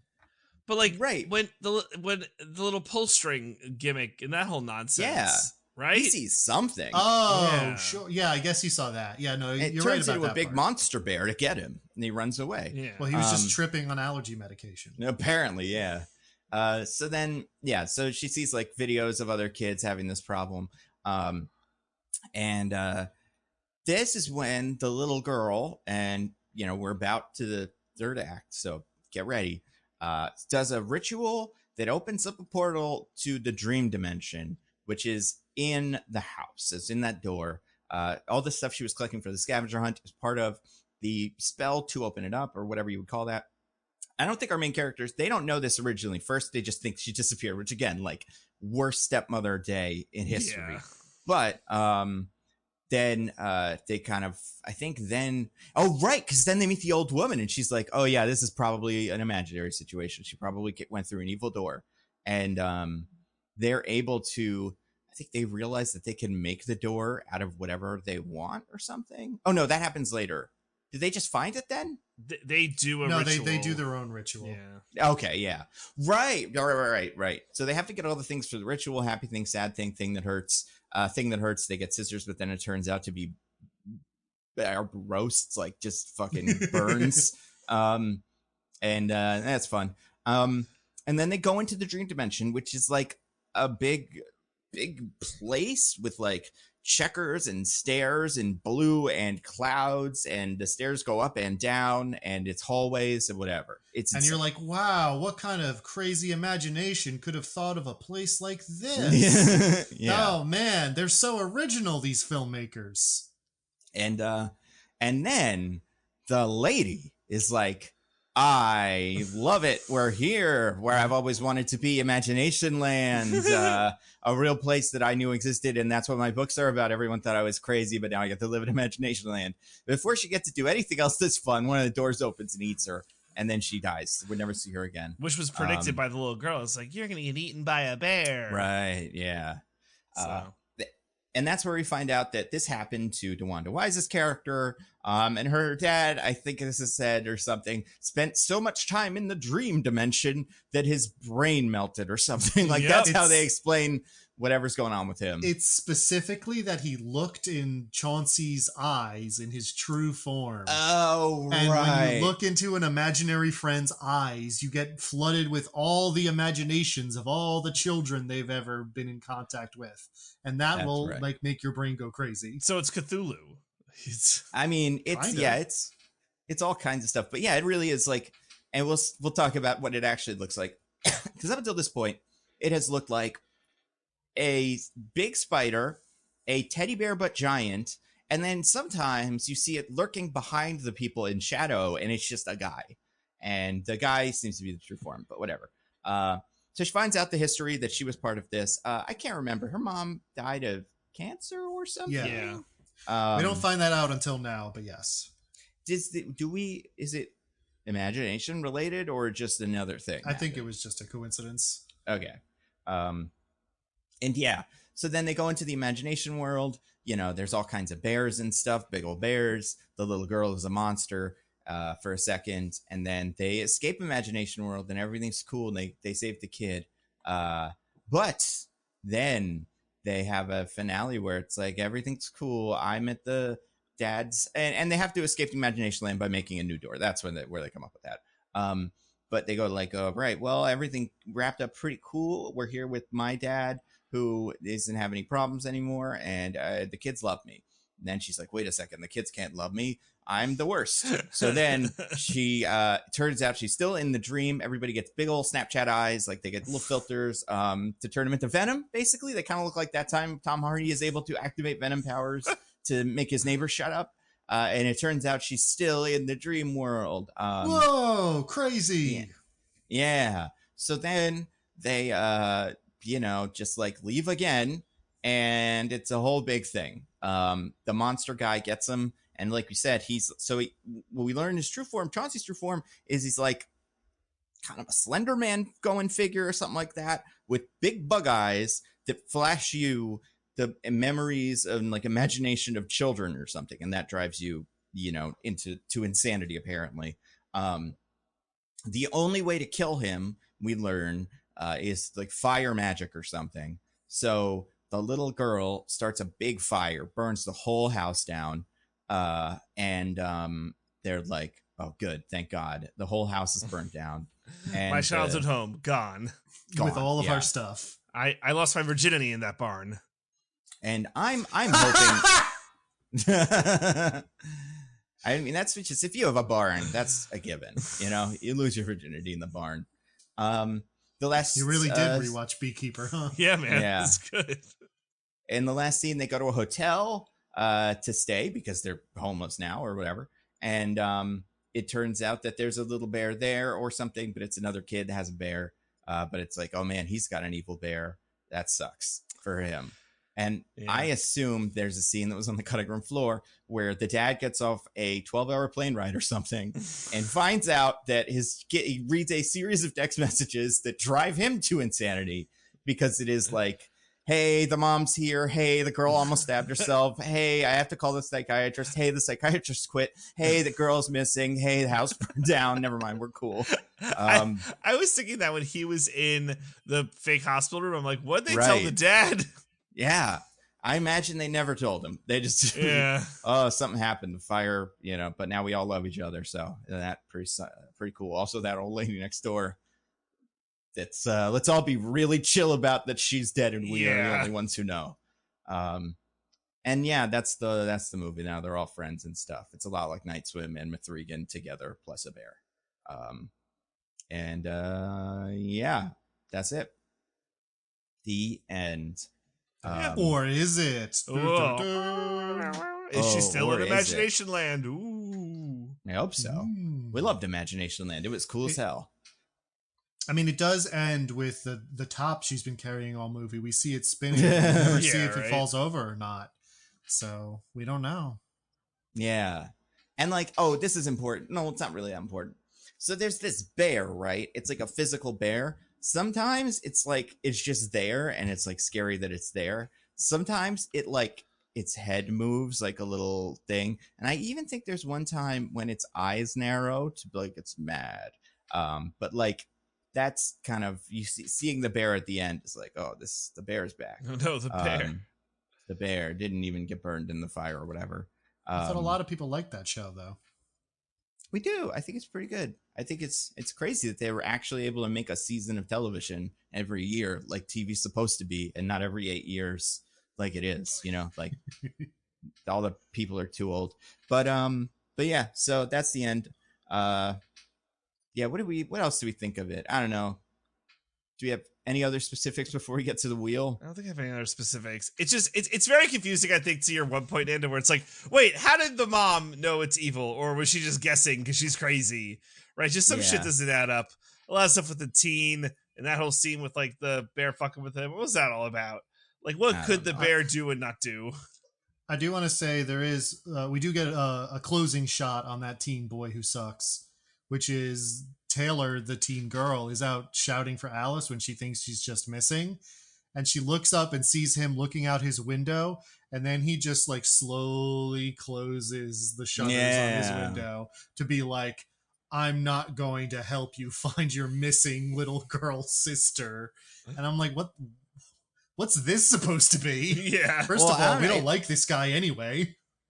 I mean, if I'm the teen, I'm like, oh, he stole her or something. This is revenge. Like, but also if I'm him, I'm like, I am done with this family. They have an evil bear or something, and I can't deal with that. I can't deal with evil bear.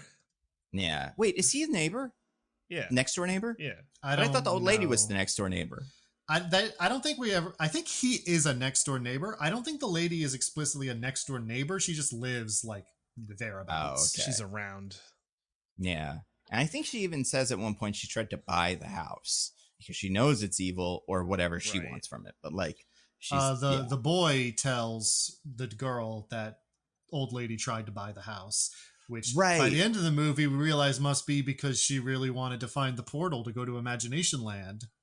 And we do see her at one point, like just kind of standing around in the yard, like evilly. So yeah, she has been a figure for the beginning of the movie a little bit, but yeah. So I got a humongous wheel. I'm gonna whittle it down. It's not gonna be all humongous, but it's a big wheel. I'm gonna spin it.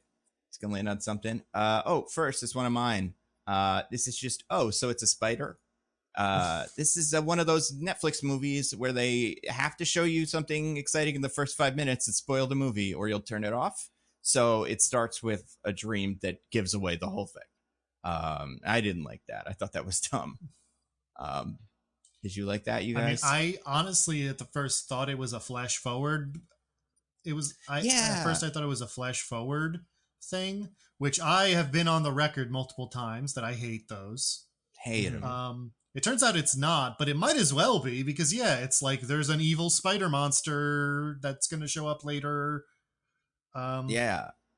So, I mean, like, I don't. There's not enough good about this movie for me to get too worked up about it because it's like it's a bad movie anyway. Who cares?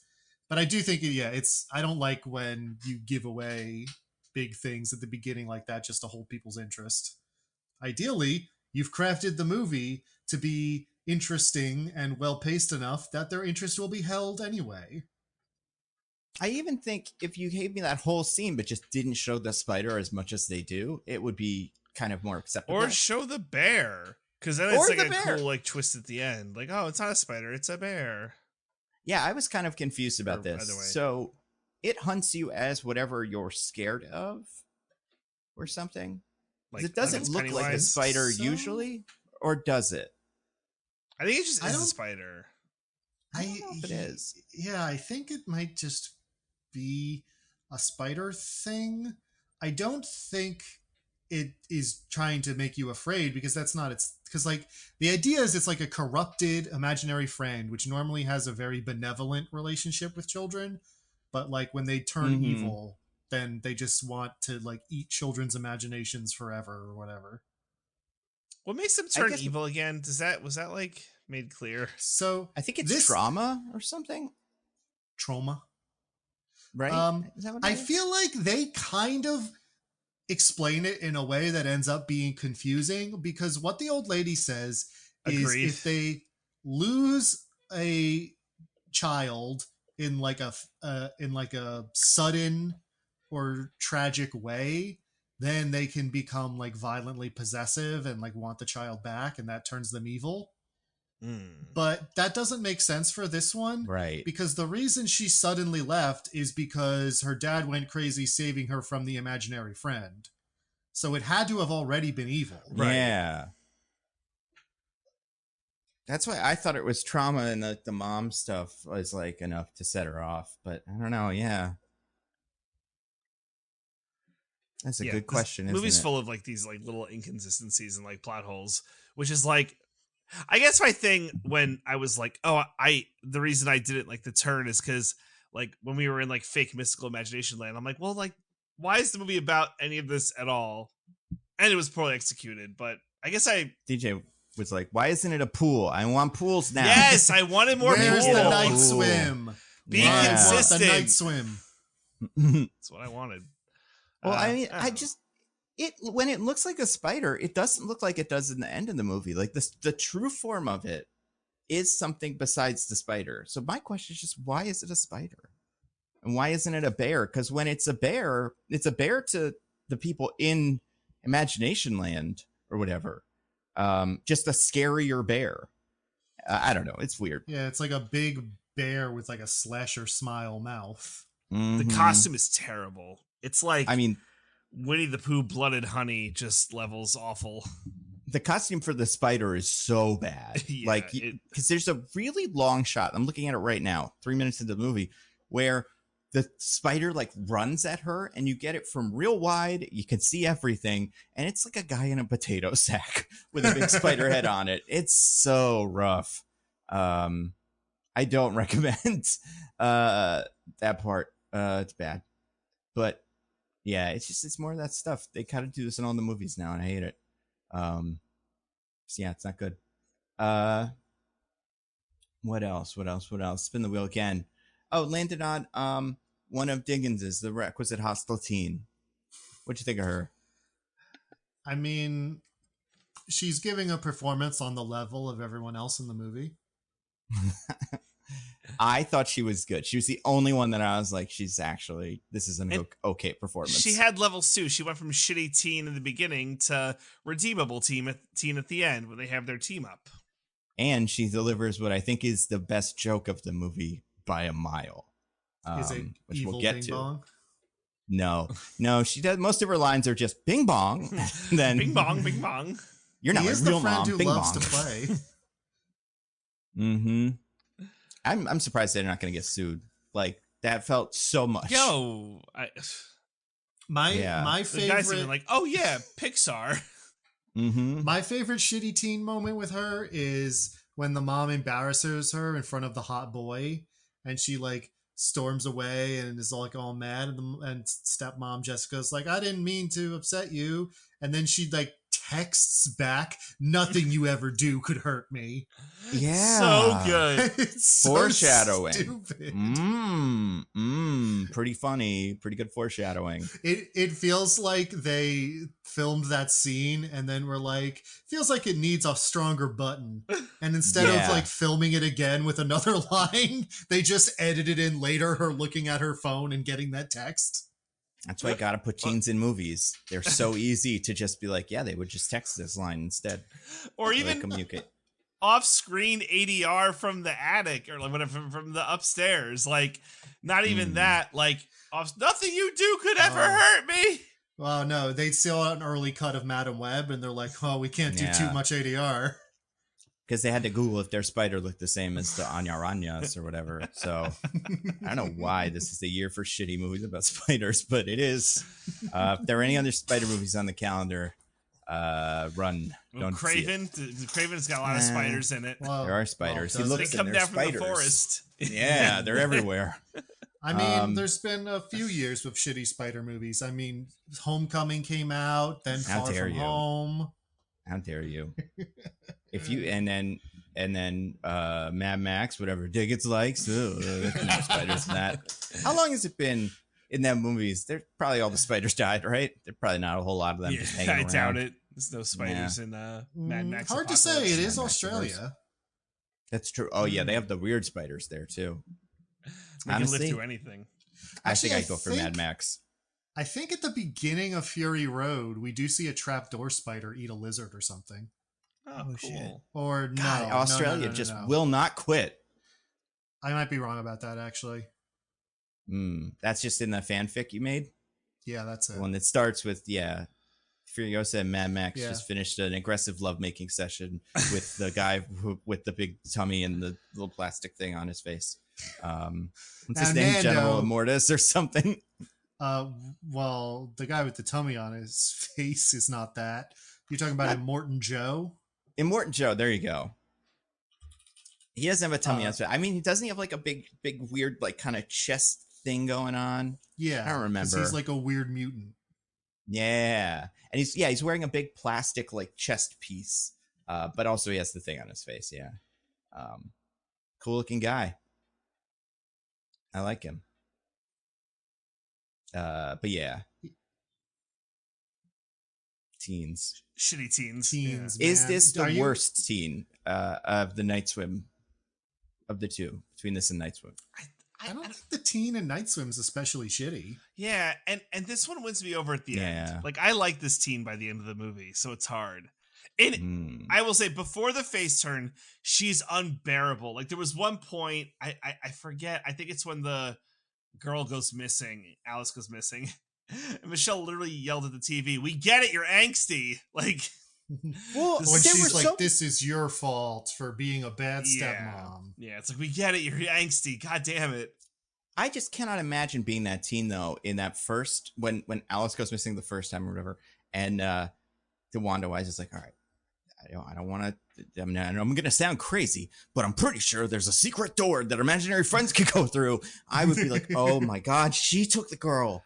Yo, what am I gonna do? She's my guardian. Like, oh my god, I gotta kill her, I think, or something." My second dangerously psychotic mom. How unlucky can you be? What is dad doing to these women? He's got to uncheck some boxes on that dating app or something, because it is not going good.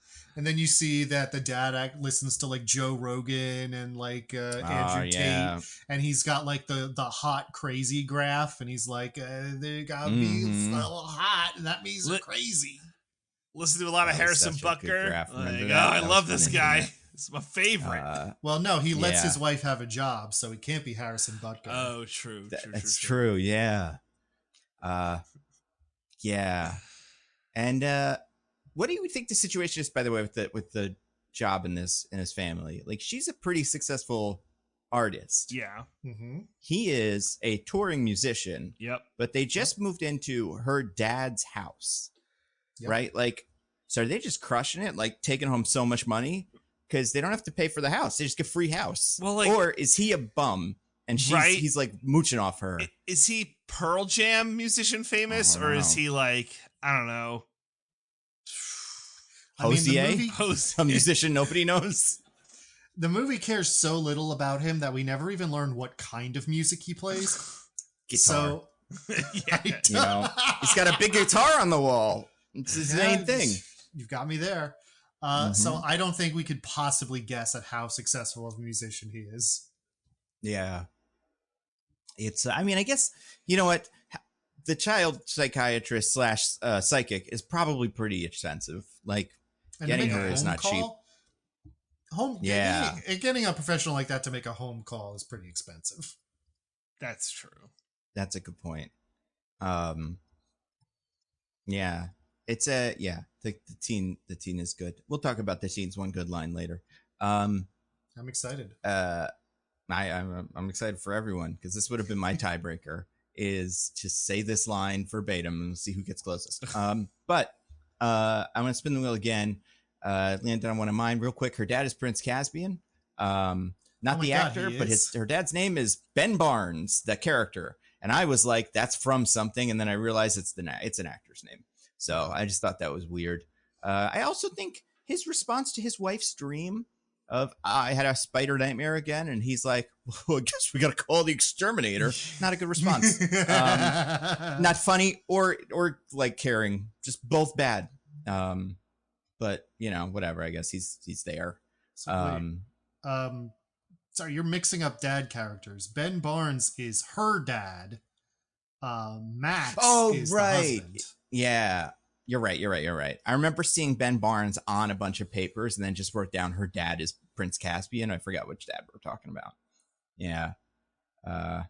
So that's cool. It's good that he's in this. Ben Barnes getting work. I hope they paid him handsomely. Ben Barnes is the character's name.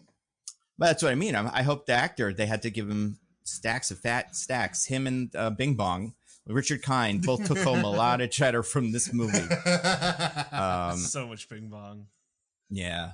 I mean, generally to reference a name, and not even intentionally, just use a fairly common name, you got to pay out the wazoo. Yeah, I'm honestly surprised they didn't call it like Bong Bing or something, like some thing where we're supposed to go, oh, it's Bing Bong. Even have the girl be like, I can't remember the name because it's a kids movie, but like Bing Bing or something like that, and then you're like, oh yeah, that. I do love when she says it to the hot boy. She references Bing Bong when she's talking about her sister's imaginary friend. She's like, you know, from like Inside Out, and he just like looks at her and like kind of nods and goes, Pixar. Yeah. Right? Right? What the fuck? I've been there. You know, you're trying to relate to someone. You don't have a fucking clue what that is, but you still want the night to go well or whatever. And then you just go, Pixar. It's actually the most believable line of dialogue in the entire movie. Yeah. Rad, man. Yeah, Pixar. Yeah, I've heard of that. Cool. So anyway, my drugs. Speaking of that, I spun the wheel again, landed on one of DJ's Pills. Let's talk about that. God. So I love this, by the way. I love this whole sequence, right? So, you know, earlier they have like their little meeting and she's like kind of interested, right? And he's like kind of shitty because he's like, I know a bar that doesn't card. So we fucking hang out, Louisiana.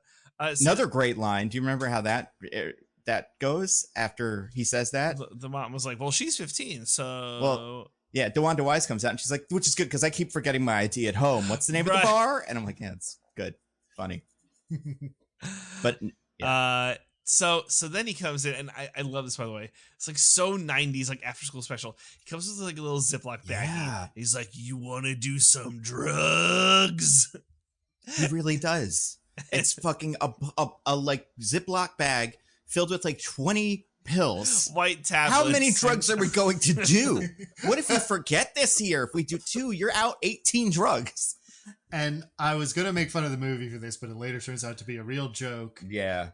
They're like white circular tablets. They're clearly not drugs. Yeah, they're clearly I feel some over-the-counter medication. She doesn't take one, So she never gets to hold it in her hand, I don't think. But I do feel like if she did, she'd be able to read those letters that are on real pills and then be like, I don't think they put these on drugs. I think this is Claritin? Is that the fucking Molly that you're Claritin brand? But yeah, describe that bit, DJ. Yeah, so then like she's like, because the mom's away visiting her dad, so that's why he's allowed to come over. Or like the mom's away, so the teens will play. Hey, mm-hmm. So they're like watching a movie, and he's like, "Yo, I do one of these get so fucking high." I forget what he said. It's like I was tripping balls for like 18 hours. Yeah. It's a lot of drugs. Literally, I think the line is like literally, she's like, "Oh, I was thinking we could watch a movie or something." And he's like, "Could watch a movie, or we could do drugs." Yeah. Just couldn't get over how corny this was. Like, could do anything like more interesting. So corny. He really is dressed like Steve Buscemi infiltrating a high school, but more of a contemporary version of that. It's like shorts and a shirt and a puka shell necklace and like just teen guy, man. Hang tough, baby. Also, I've never been in a situation where I've just randomly taken pills at home from a stranger, and she's right not to do it. But like, if you did, what do you think's gonna fucking happen? Like, you're just gonna have a fun time? Someone's gonna come home or find you or something. Like, you're out of your mind. You're just, but I mean, to be fair, she knows that. Right. But what was his plan, by the way, with this? Yeah, I don't know. Like, have her take allergy medicine and be like, "Oh, I'm so high," and then like make out or whatever. Like, I don't. Yeah.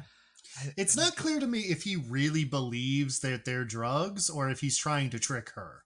Because he does, when he's by himself later and seeing Chauncey like messing with him, he's like, "I'm just tripping. It's okay." Yeah. Right. So like, but then why would he think that? Right. He had to have taken them out of the Claritin bottle. Maybe those are Molly and the mom just covered for him in a sick way. Like his mom is like, "No, those are allergy medicines. It's bullshit. Your kid didn't take one, right?" Okay, cool. Tell me if she did. I'm a Diggins. The fucking drugs don't look like that. Like clean, like wipe.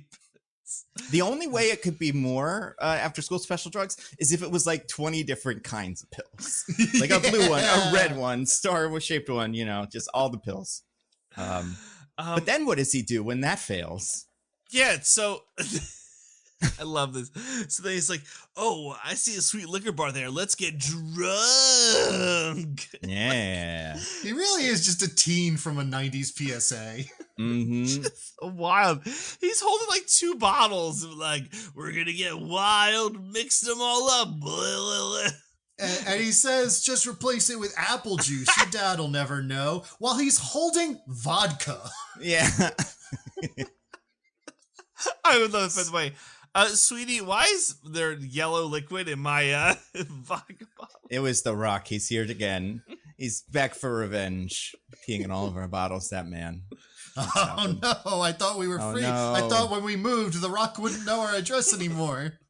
Nope, the Tooth Fairy and teams up with imaginary friend, and he's back to pee in all our bottles. He drank all our vodka and then peed in our bottle. And then peed in it, yeah. Damn you, Dwayne The Rock Johnson. So yeah, then he breaks a bottle, which sends him upstairs, where he gets like hoodwinked by the bear. But yeah, this jabroni, man, he got his 10 minutes in this movie, and but best of luck, because boy, real bad stuff. Not a bright future. He was really like, I feel like now, it's one of, yeah. I think, to be fair, this could be a Zach Cherry in Most Dangerous Game situation, where he's being directed really badly, but is actually a good actor. Maybe. Well, I meant the kid himself, like the character. Like, that guy's fucked. The actor, whatever. I mean, no one was stellar in this movie. The kid in the movie's fine, because he never gets imaginary friended again. He just disappears from the movie, except for the one time he closes the window. Yeah, it's true. Well, that's my thing about this kid. Like, even if he thinks it's drugs, at the end of the movie, we don't see him, but like, what does he think happened there? Right. He had a really weird encounter with an evil bear upstairs, and then it was like, oh no, that's drugs. And then the next day, the house burns down. Like, I'd be like, oh yeah, there probably was an evil bear in that house or something. Like, his shit is fucked. He can't do anything after this. It's not good. My life's over.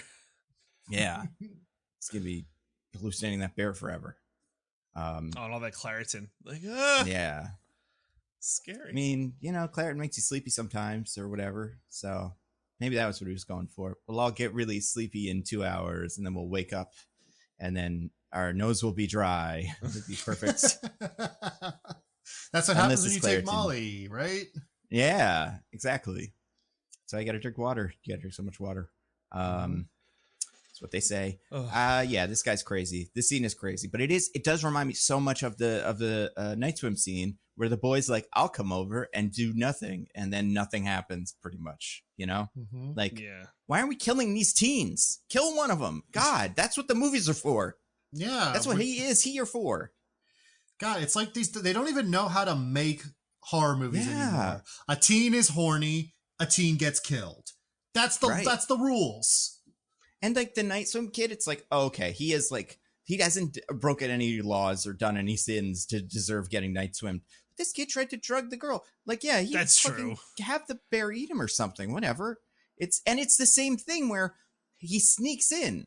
So that's like movie excuse for why no one knows he's there later or something. Like, it's perfect. I don't know. Well, the weird thing is, unlike Night Swim, the antagonist only has one motive, and it's to like reunite with or capture Jessica. Yeah, I didn't like that. That also got kind of weird. I don't know. I couldn't figure out what he was going for all the time. Yeah, because that does make it like, if that's the only thing he cared about, why did he attack this kid? Just because he doesn't like him? Yeah, I think so. Yeah. He had maybe to further drive a wedge between the mom and the stepdaughter, which would likely ruin the relationship. No, that wouldn't make any sense. He's just bored. There. It's like, it's just some fun. Maybe he just doesn't like kids that do drugs. Like, he's like, ooh. Maybe he's like Smokey the Bear's cousin that was supposed to be the Dare role model, and they let him go, but he's still just out there. And so, like, he mostly does the imaginary friend thing now, but every once in a while, he'll see a teen doing drugs or doing underage drinking, and he'll just go berserk.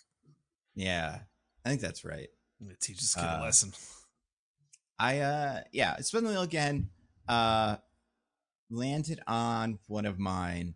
So this is just something, I watched this movie with subtitles on, because sometimes I couldn't hear what they were saying or whatever. Whenever the bear made the bear music, and either of you guys watch it with subtitles? No, I prefer to have the timing of my jokes not ruined. I do too, but also sometimes you get new jokes. Like, every time that music came on, it just said jaunty tune. That is what that is. This is a jaunty tune. It is a pretty jaunty tune. They're right. Yeah, it was pretty good. I don't know, who's in charge of that, but there's somebody who was having a lot of fun with the subtitles, and I appreciate it. DJ, Spun the Wheel again, landed on one of yours, stabbing with a blunt instrument. Let's talk about that. Oh my god, I didn't understand this. This is very annoying.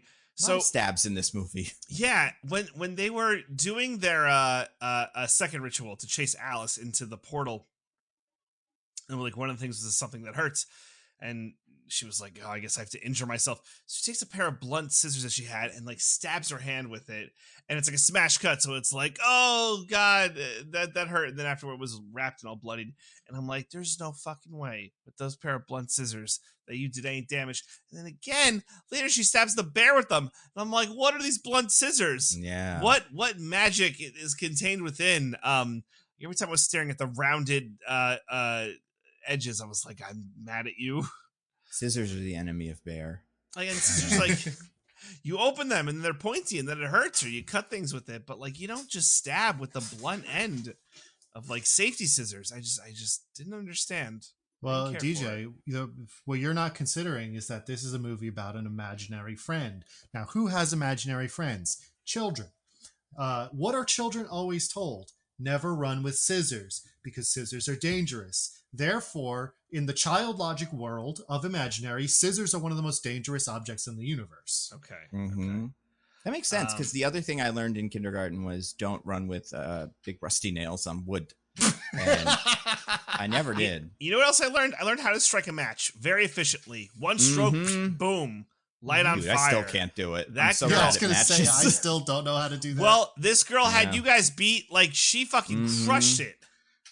It's true. Twice, once to get into the ritual, and then once to fucking end it. I have a she's pretty question. cool. Yeah. Mm-hmm. Why didn't stabbing herself with the scissors work? I don't know. Because hurt had to be like emotional hurt. But it didn't. But it though. didn't. Yeah. Well, maybe the scissors just didn't work. Because Maybe the they girl- bounced off her skin. Because the girl used the little bandage from when she scraped her hand along the rusty nail. Yeah. Which was narrowly avoided like a puncture wound on her palm because Oh my the God. stepmom saved her. So it worked for the little girl to just be like an intentionally inflicted like wound. Why Mhm. didn't it work for Jessica? Well, maybe it didn't hurt because they're blunt scissors. Yeah, I think it's that. Or maybe she wanted to unload on this fucking teen who's been giving her the biggest headache of all time. And she's like, oh, the scissors didn't work. I guess I have to say, go fuck yourself. Your mom didn't love you. Oh, it's opening now. Oh, cool. You know, like, because that's pretty much what she does. And it works. And, you know, cool. It's pretty good. Also, question about the thing. Does the thing has to be a thing that hurts, right? Like, yeah. But like, it doesn't have to hurt you. It could just, I could pick up a nail and go, this hurts. Put it in the little thing, right? Like, I need to test it. I know what it does. I don't know. Nobody was clever. Also, at this, what did Jessica use for like something that will get you in trouble? Like what would It's get a her good in question. trouble? I don't think we ever I don't think they ever show. What did the little girl use? The She cutout of Oh, right, the cutout. Yeah. Which got her in trouble, yeah. But I mean, kind of. Yeah. It got her. it would like- have if she didn't immediately try to stab herself with a rusty nail. Yeah. 'Cause that kind of superseded all other concerns. by the way, they better Yeah. got her a tetanus shot after that. Even a scrape with a rusty nail. Like you gotta Oh, get a tetanus yeah. shot. I feel like the dream dimension probably cauterizes all wounds and like kind of rids your body of toxins because it's like hell or something. But still, But speaking of the sliding scale of what does and does not work, we later see another child who cut off his thumb. for Yo, that. Yeah. dog. that guy. I mean, cool. It's bold of this kid to do this. I mean, even if you decided that cutting off a finger is how you're going to do it, a thumb? yeah. Right? Well, and does Chauncey or the imaginary friend tell you how to do it, or do you decide? I think it no just way- gives you the little list. Well, the kid's not going, yeah, cut off my thumb. Let's go. Like, there's just Yeah, no maybe- fucking way. Do you Maybe think Chauncey the got imaginary bored. friend with him was like, whoa, kid, Yeah. it didn't have to be that big? He puts the thumb in the original thing. It's like that you went so overboard. Like I've never gotten a thumb. You in could the- have given me a Band-Aid. You could have said a bad word or Yeah. something. You- Apparently, you could have wrote "not like us" and just that would have been Yeah. great. Just played that, no problem. Also, like, it's one of those things where it's like things that are representative of stuff, right? Because like things that is something that's happy ends up just being like a little ball with a smiley face on it. That's Mhm. fucking bullshit. That shouldn't count. Like, Wow. it's just like it's not happy. It's a little ball with a smiley face on it. Otherwise, you can put the word hurt on a little ball and then go there. 6 balls each with their Wow. requisite thing. I don't know. Is it because the ball has a smiley face on it, or is it because it represents a good memory with her stepmom? Wait, now that I'm thinking about it, doesn't the ball get a negative smile or like a frowny face on it later?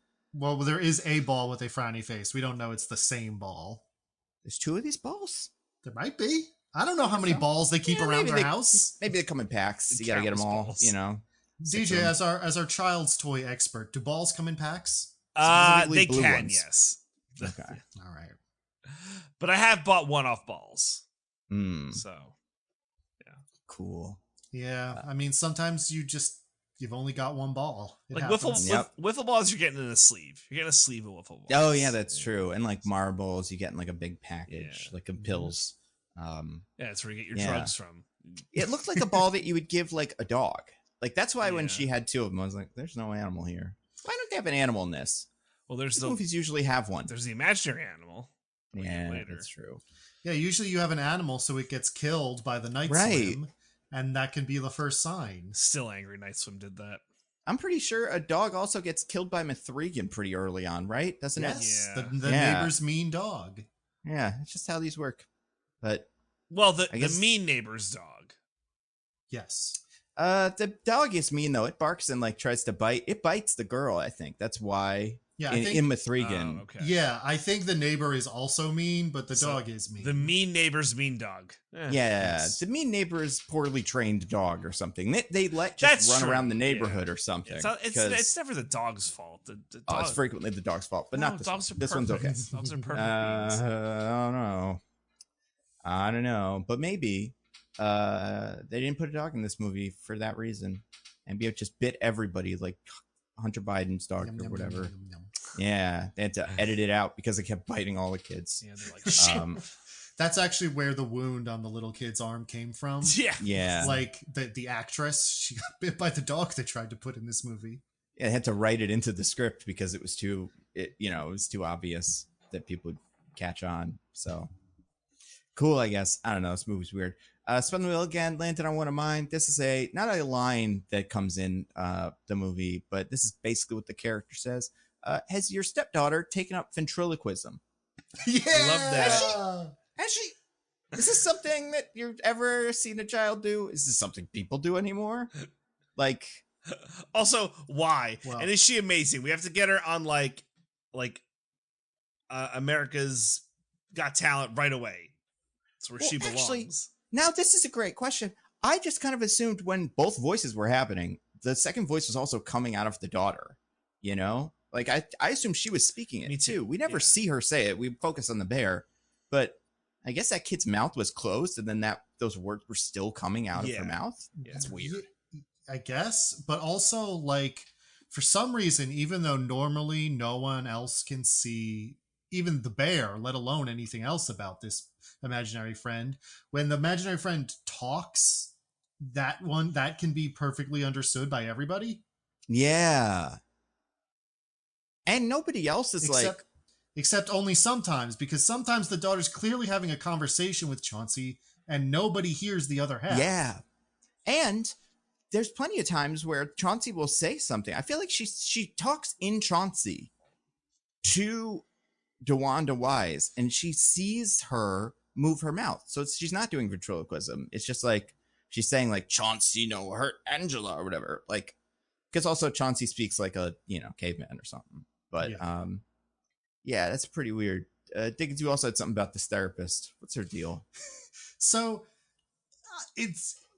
like after this happens, she's like, I need to show you something, and shows Jessica other videos of little kids who said things similar to Alice, and also had hurt themselves and then disappeared.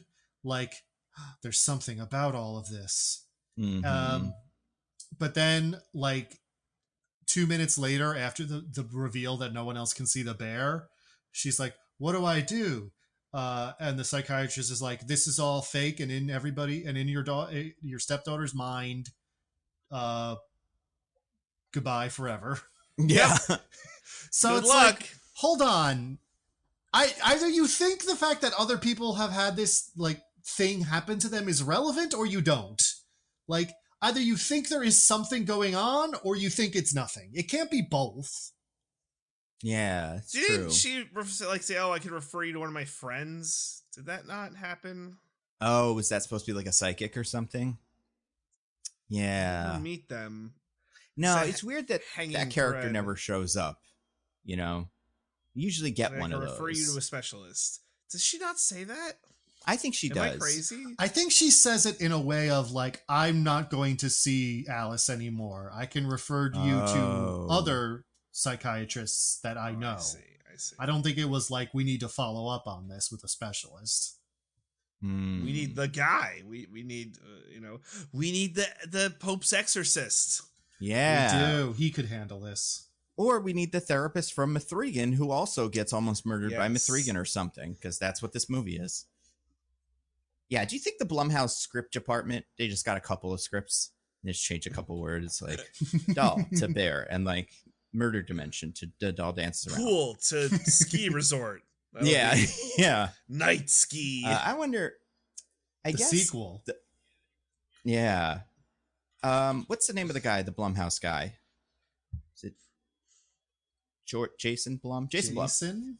Yeah, I want to see what else he's got in the hopper and then see if we can see it and go, oh, yeah, that's the next one. Because he produces all of them. And he produces Get Out, too. So, yeah, whatever. But, like, mostly it's these. He's got 32 movies coming out soon. Are in production. Including a Five Nights at Freddy's sequel. So that was them. Of course. And the Merrily We Roll Along movie.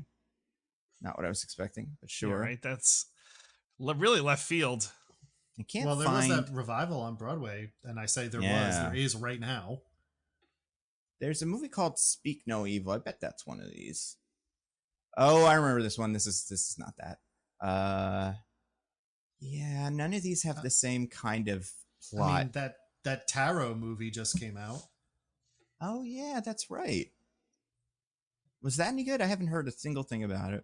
I haven't watched it, but everything I've heard is that it sucks. Yeah, that's probably the way it is.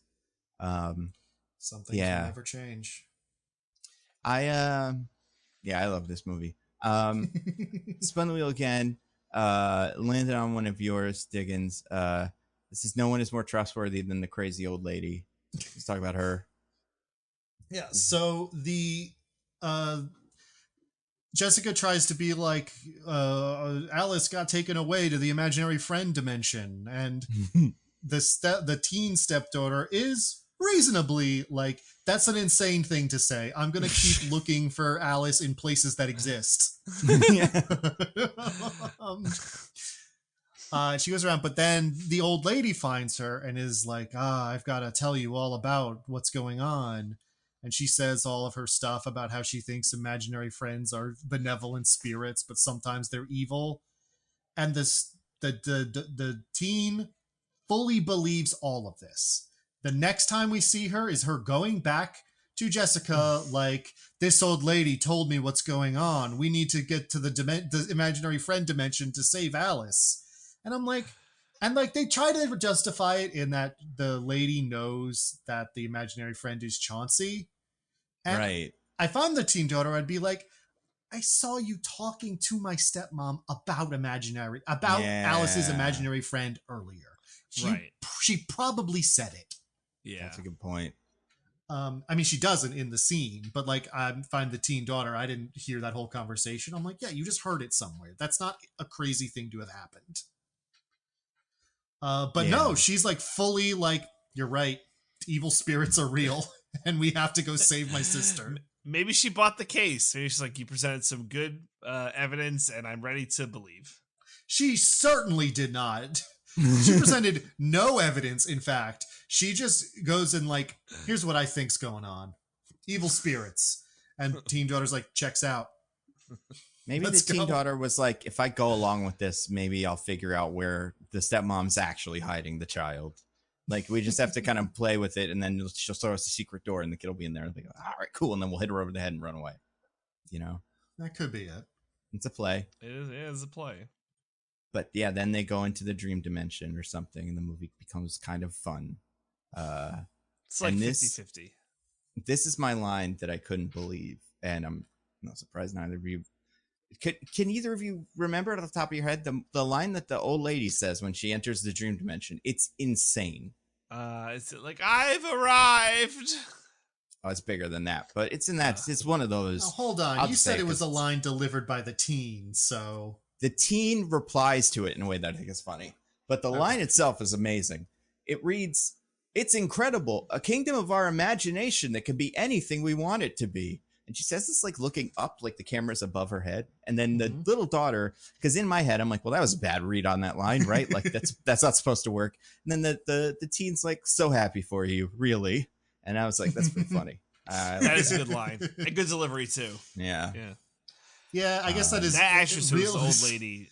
Ugh. realistic and energy to respond to what she is bringing to this. It's like, yeah, we're in Although- evil ghost world. It's kind of cool, but also there are evil ghosts. So Yeah. Also, my sister's here and she might die. Like, Yeah. I don't love this series of events. also, What would you do if you ended up in the dream dimension? I mean, if I ended up in this dream dimension, I would be like, why is this so derivative? This is supposed to be the kingdom of imagination where like there's unbound creativity. Why does this look like every time someone's like, what if there was a crazy dimension? And it just looks exactly like that one MC Escher painting. Yeah, it reminds me of, I cannot remember exactly what this looks like. I can't find a picture of it necessarily. But when we go into the Pharaoh's mind in Yu-Gi-Oh, it's kind of like this. That's cool. It's a bunch of hallways and doors and like ups and down, like stairs that are going all directions. Do you think that's why the evil ghosts need to eat children's imaginations? Because left to their own devices, they're total hacks? Well, that is why they want her, right? Because she has such an amazing imagination. She'll be all powerful if they stick her in there. Yum, So, yum, yum, yeah, I yum, think yum. that's it. Eat up all the imagination. Why doesn't she use it in this land? Imagine up a machine gun or know. something. Just like, brrr. She seems to have that revelation of being like, it's an imagination world where anything's real. But to her, that means if we slap a bunch of blue on this wall, then we can make a new door. Not Right? like, I imagine a big bear killing sword. Get the fuck out of Yeah. here, Chauncey. That was why when I was kind of excited because I knew this was coming, but I hadn't seen what happens there. When the dad is like, I had an imaginary friend called Mr. Karate who fucking Mr. kicked ass and took Yes. names. Yeah. And then I was like, oh shit, he's going to show up in the movie when they go to Imagination Land. And then dad leaves and then we That never would've get been- to see him. Can you That would have imagine? been so funny if the dad was still here and just like a big karate guy showed up to be like, it's nice to see you again, Max. It would be like the end of Mithrigan where the big robot shows up and punches Mithrigan. You're Could have right. done that again. The script machine then replaces the words new. I would be all in on this movie if they did that. It would have been Who all would you in. get to hire for Mr. Tough? Jason Statham? No, I feel like it's got to be like a bigger Oh, it's dude. me. I would hire Dave Bautista. Yeah. That would be good. That's Yeah. a good Mr. Tough. That'd be pretty cool. Gee, thanks, Mr. Tough. I'm here for you, buddy. Yeah. Hi-ya! Don't do drugs.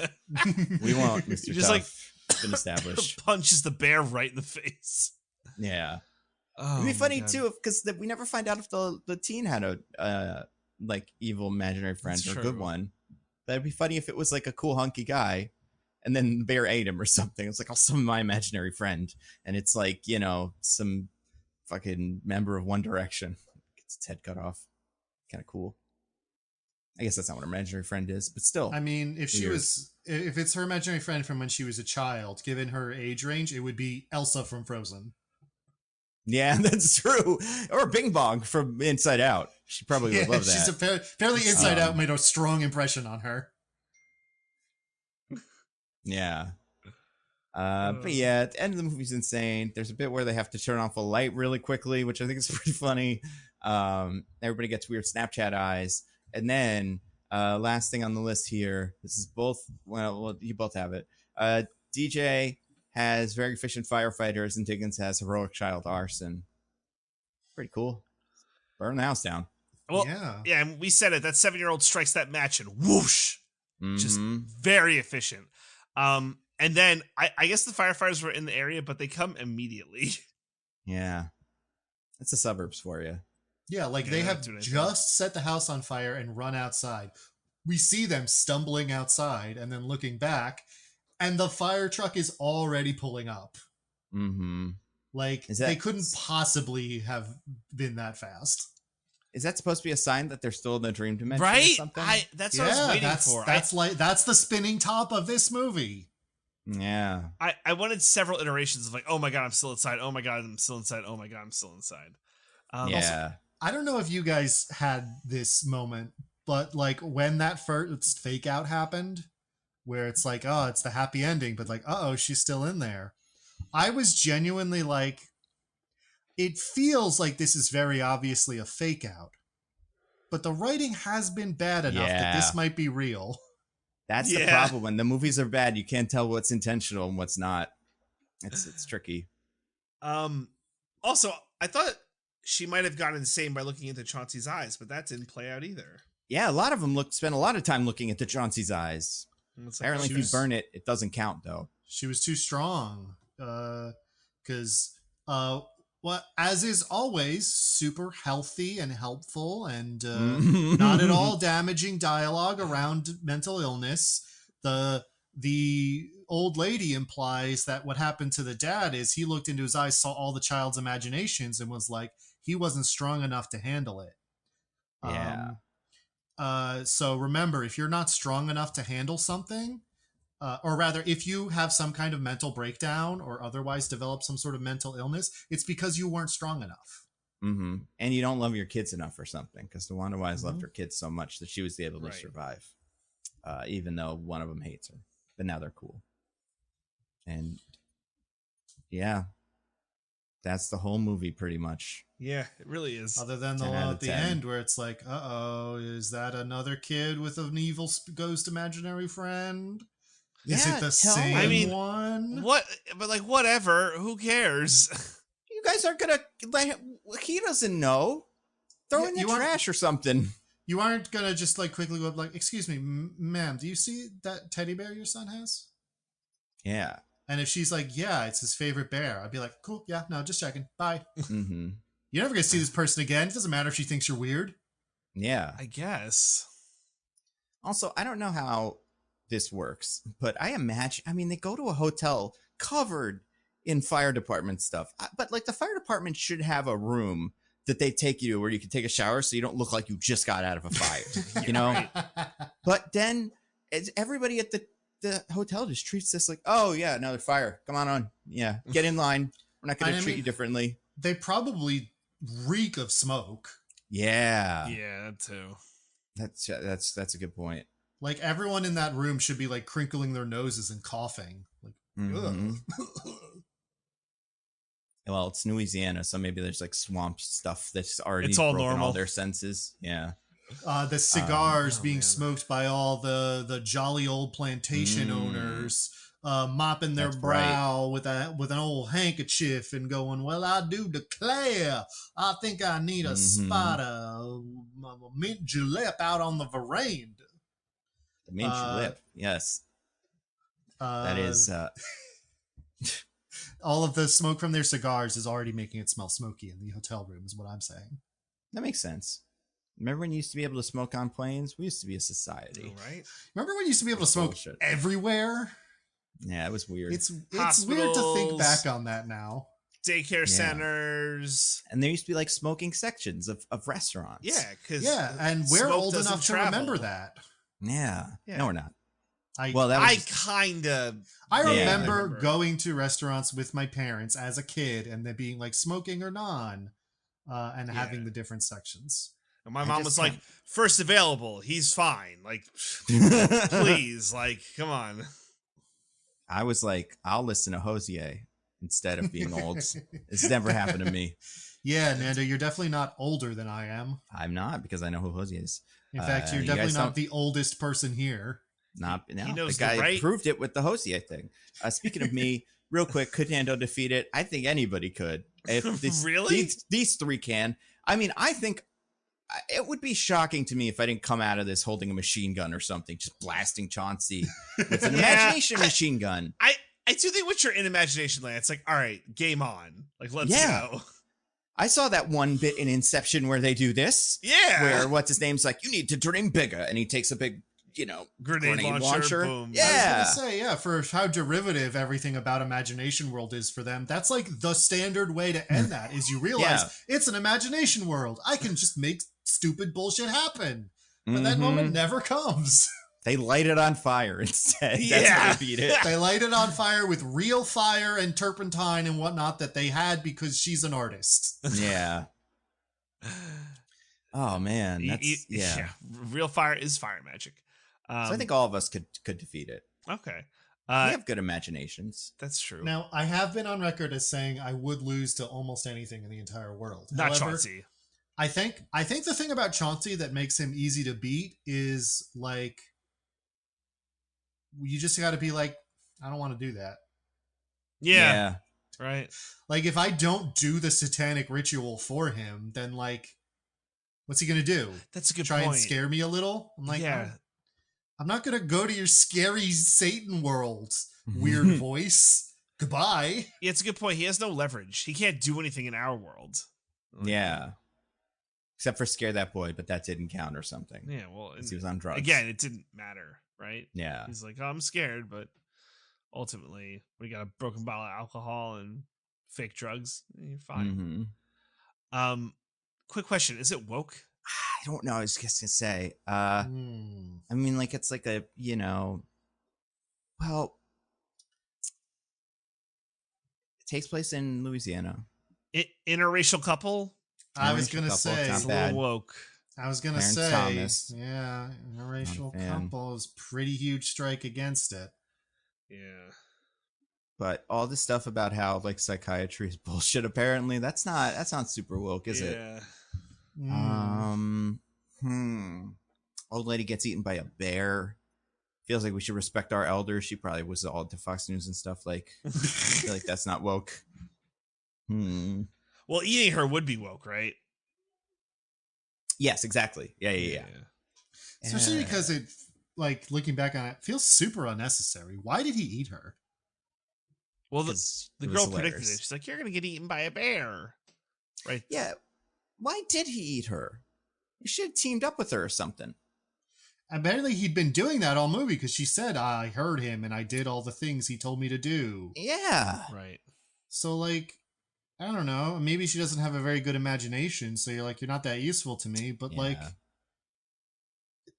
I mean, I guess you're just an evil ghost. So you do things for no reason. You do evil stuff for no reason. But I don't see why he would kill her. I mean, maybe him killing her is how he extracts her imagination. So, like, it wasn't a great imagination, but it did help juice him up for a little bit. I don't know. Could be. It's very like they play the hunger thing both ways in another way that's kind of weird and confusing because it's like throughout the movie you have her saying like, oh, he's hungry or like he's going to eat blah blah blah, and you're like, oh, but then the old woman's like they hunger for imagination, and when they become evil, then they're not getting it, then they really want imagination, and I'm like, well then why does he also eat people? Why is it both? It's a great question. Yeah, I'm going to say this movie's neither woke nor anti-woke. I just can't. I feel like the interracial couple is like so huge. It's a huge woke, yeah. It's so really huge. woke right now. Yeah, like I feel like you're underrating the extent to which the Ben Shapiro of the world would look at a movie featuring an interracial couple that never says anything about that, is not trying to say anything about that. Yeah. It just exists and would go. So the thing about this movie is it's actually really insidious because you look at this and you say, well, that's not about that. You know, they just happen to be two people together. But that is how the woke mind virus gets you.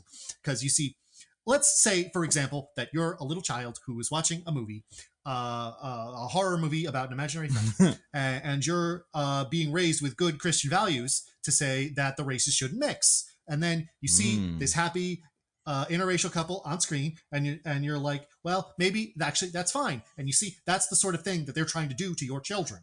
And the non-interracial couple, mom is bad.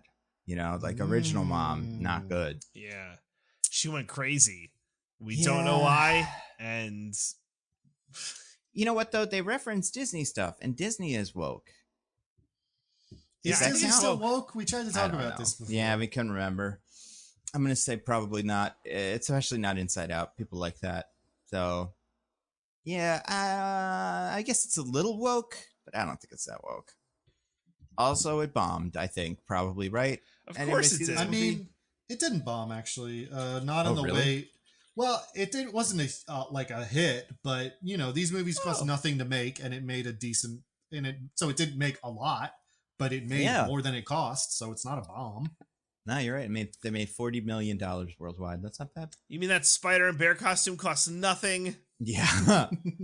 The spider costume, man. Oh, man. That is... Yeah, that's rough.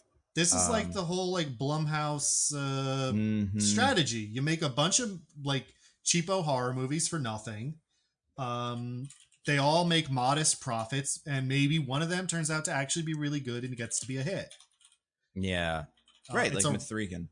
It's a really stable business model, actually. Unlike many other film companies. Are you sure the better way to make money isn't just to hire every single one of your friends to play imaginary friends in a movie that nobody wanted to see ever? That seems like that's better. That movie cost $130 million. Ooh, cost $10 million. It doesn't look like it. I mean, yeah, it's fascinating. Also, it's just weird that these came out in the same year. It's so weird. Evil imaginary friends and good imaginary friends. But yeah, that's imaginary, you guys. Fascinating. Do you want to get to our classic segment? I do. I would love that. All right, DJ, do you have anything to recommend to the fine people? It's been a couple weeks, so having the simian virus that made me dumb was like really hard to enjoy stuff. Yeah, but you would recommend the Galactic Star Cruiser, where you were spending time with your family.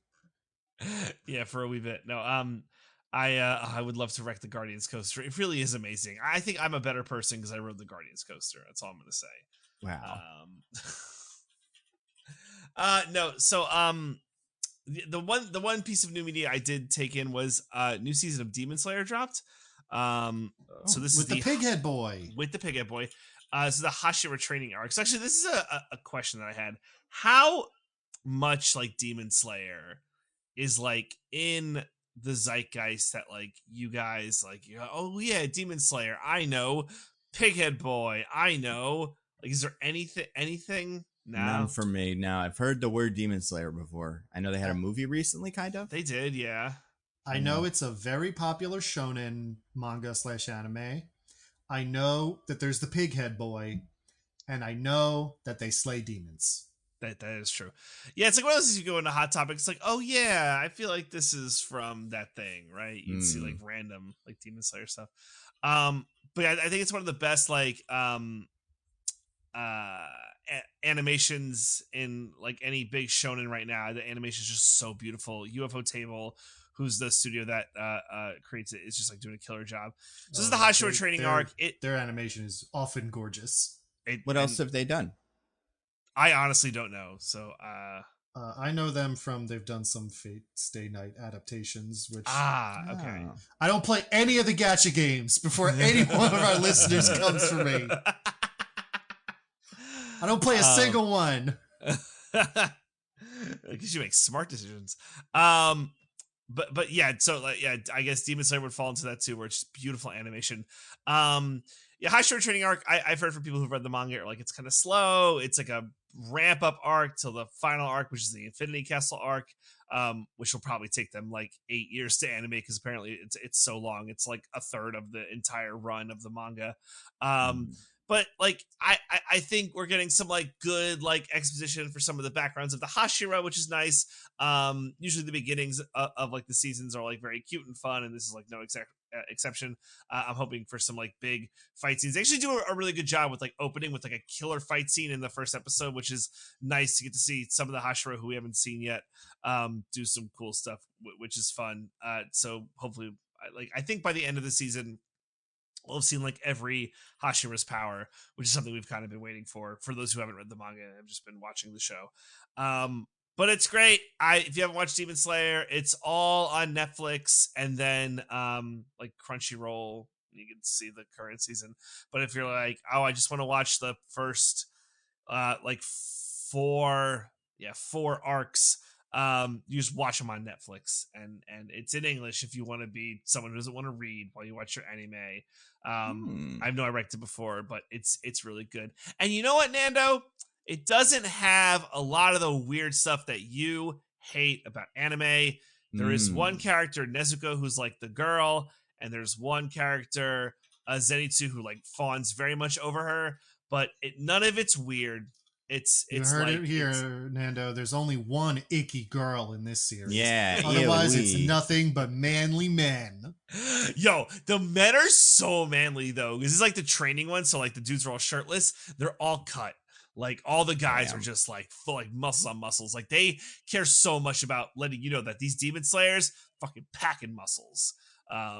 It's just like an interesting choice. Where like normally they're drawn where it's like it's just like a person, but this is like no, they're like muscles on muscles on muscles, and I like that as a choice because they're demon slayers. They should be all muscly. But anyway, that's my recommendation. So you should watch it. It's very good. Diggins, I think you'd like it too. I think you would both like Demon Slayer. It's also not terribly long. You'd like catch up in like a weekend. It's like rough. I've been told that the pighead boy doesn't always have the pig head, and I won't abide that. But he's beautiful. Does that change your mind at all? He can't be more beautiful than the pig head. That's fair. But yeah, the first season is very long. It's like a full 26 to get through. But then like the train arc's only like 7 episodes. The entertainment district is only like 11 or 12, and Swordsmith Village is like 11 or 12. So you bang through those episodes. So anyway, Demon Slayer, watch it. It's great. Diggins, what do you have to recommend? Well, I watched a little movie by the name of Where the Sidewalk Ends. It has nothing to do with that Shel Silverstein poem collection. Oh, that's what I thought you were going to say. It is, in fact, older than that Shel Silverstein collection because it's from the 50s.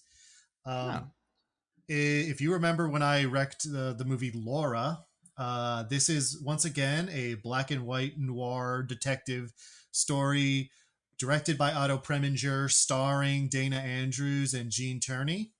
So, at the risk of pigeonholing myself into that classic well-trodden genre. No, I mean, I don't think it has quite as snappy dialogue as Laura does, but it's pretty good. It does still have that sort of like quick back and forth that I like in old noir stories. And also is just like a suspenseful little pot boiler. It's not a mystery. It's more about like, watching someone get themselves into a situation and then watching them try to get out of it. Specifically, it's about a police detective who, while roughing up a suspect in a murder case, accidentally kills him. And then tries to frame the guy that the like mobster that he's going after for it, instead of getting fired for doing a murder. Nice. Yeah, so it's I think it's pretty fun. I think Dana Andrews is a good sort of like stoic, craggy face sort of noir protagonist, and Gene Tierney does a good like doe-eyed innocent. So I enjoyed it, and tight 90, so pretty good. Ew. If you have Criterion Channel, it's in their Peak Noir collection right now. So that's how I watched it. But yeah, what about you, Nando? Do you have anything to recommend? I got a couple things. I watched a show this week because I saw somebody kind of posted about what it was, and I was like, oh, that sounds cool. And if I want to not be like completely spoiled by it, I should probably watch it. It's a, I want to say Korean show called The 8 Game. Either you guys heard of this? No. Is that like it's a Squid Netflix Game? thing, I think, or something. It is like Squid Game, yes. Oh no, it's got The 8 Show, is what it's called. I can never remember. But yeah, it's, you never believe it. It's a Korean show about how, capitalism has created different classes and blah blah blah. I mean, I liked it. Actually, I don't know. I kind of liked it. It's not as good as Squid Game. It's hard to compare it to like Squid Game and Parasite and like the other kind of breakthrough media that's been able to work like this. I don't hate it. I don't think it's quite as clever as it seems like it is. It's based on, I believe, like a web comic or something. But like, there's parts of it I think that are interesting. I think overall we liked it. That's right, just like Marry Me, and I think it's probably just about as good. But it's got a Squid Game vibe. It's clearly going for that, and I think if Squid Game didn't exist, it'd be very good. but because of that, it's hard to not compare the two and kind of be a little out of this one. Also, insanely gory, way more gory than I expected. And like, so, get ready for that. But I don't know, it's kind of interesting. The other thing, speaking of games and like things that are traditionally nice and friendly turned evil, I watched the Jenny Nicholson video that is about the Galactic Star Cruiser and how it's bad. Yeah. It's 4 hours long, so that takes a while. It's about as long as what is called, the 8 game thing. But like, it's great and it's a crazy story, and that Star Cruiser seems like it was a disaster. So I love that. I love the message it comes with, and yeah, I would recommend it to people. But everybody's seeing it, so there are those two things. I don't think there's anything else. I've been reading like some comics, but nothing crazy. What are we gonna do next week? Well, like I said, time, right? the huge new entry in a franchise with a new person coming in to take the leads of an old character, and it's very orange. Garfield. That's right. I mean, we could just do Garfield. We could like go straight for Garfield. I'm gonna watch both of those movies by the next time we meet. I'm gonna watch at least Garfield. One of those movies by the time we next meet. I like Garfield, not the movie that this is, but just the idea of Garfield I find entertaining. So I will say Mad Max will be in theaters for 2 years, probably, something like that. I assume Garfield will be in theaters for a week before VOD. Yeah.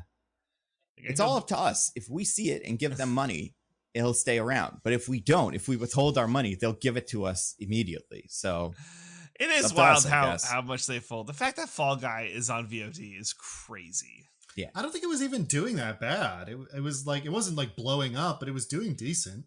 I think it was like, kind of, we talked about this, like it was pretty expensive, and I think they knew it was going to get eaten up by Mad Max, I guess. So they didn't want to bother, but yeah, it's wild that they did that.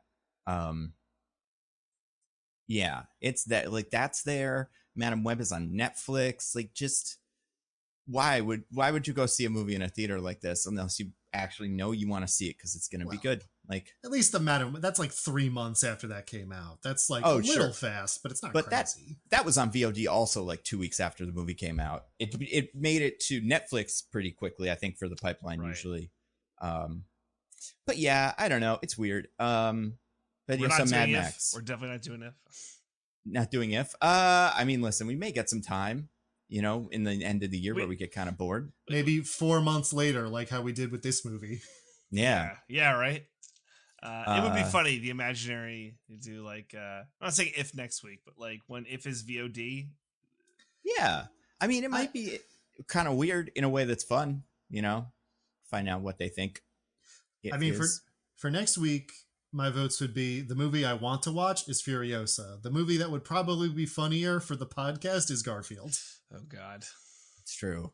Yeah. It's a great point. So, I don't know. We'll see. Well, let us know in the Discord. Yeah, one of those for sure. Yeah, we'll definitely won't have recorded the next one by the time this comes out. Listen, sometimes I don't know when they're coming out. You got to hold on to them. Double feature? Ooh, maybe. Ooh. DJ, do you have anything to plug? I mean, I would just mention Roses and Rejections on the Pop Break Network. We don't have a new episode, but subscribe. Let us know what you want to do next. Actually, this is something when it makes its way to your ear holes. If you are a listener, because like we don't have.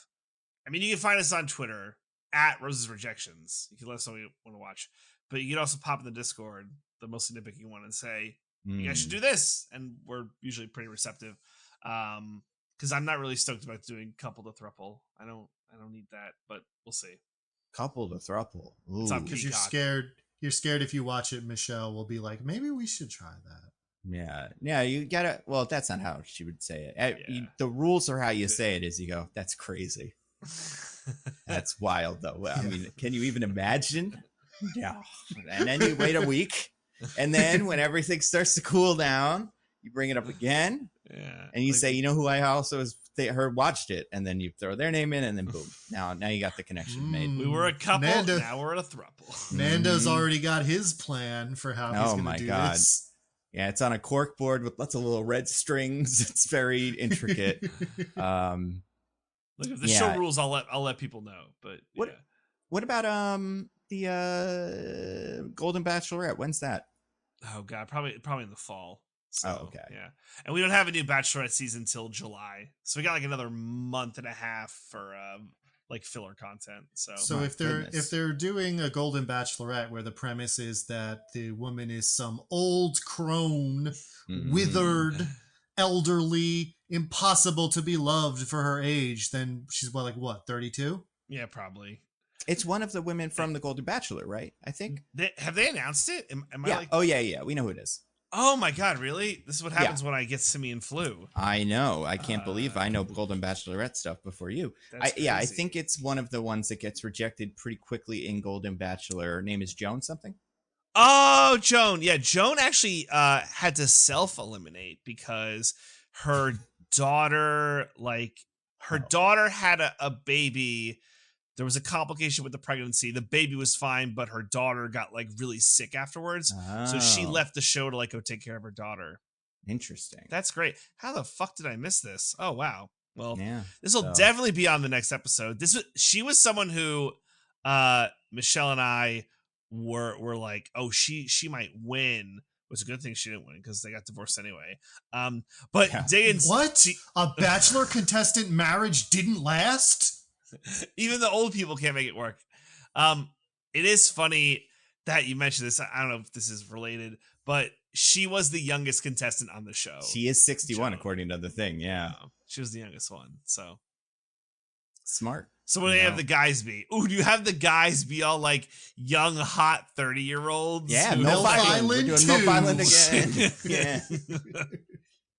Milf Banter, whatever the real one was, because they did it for real.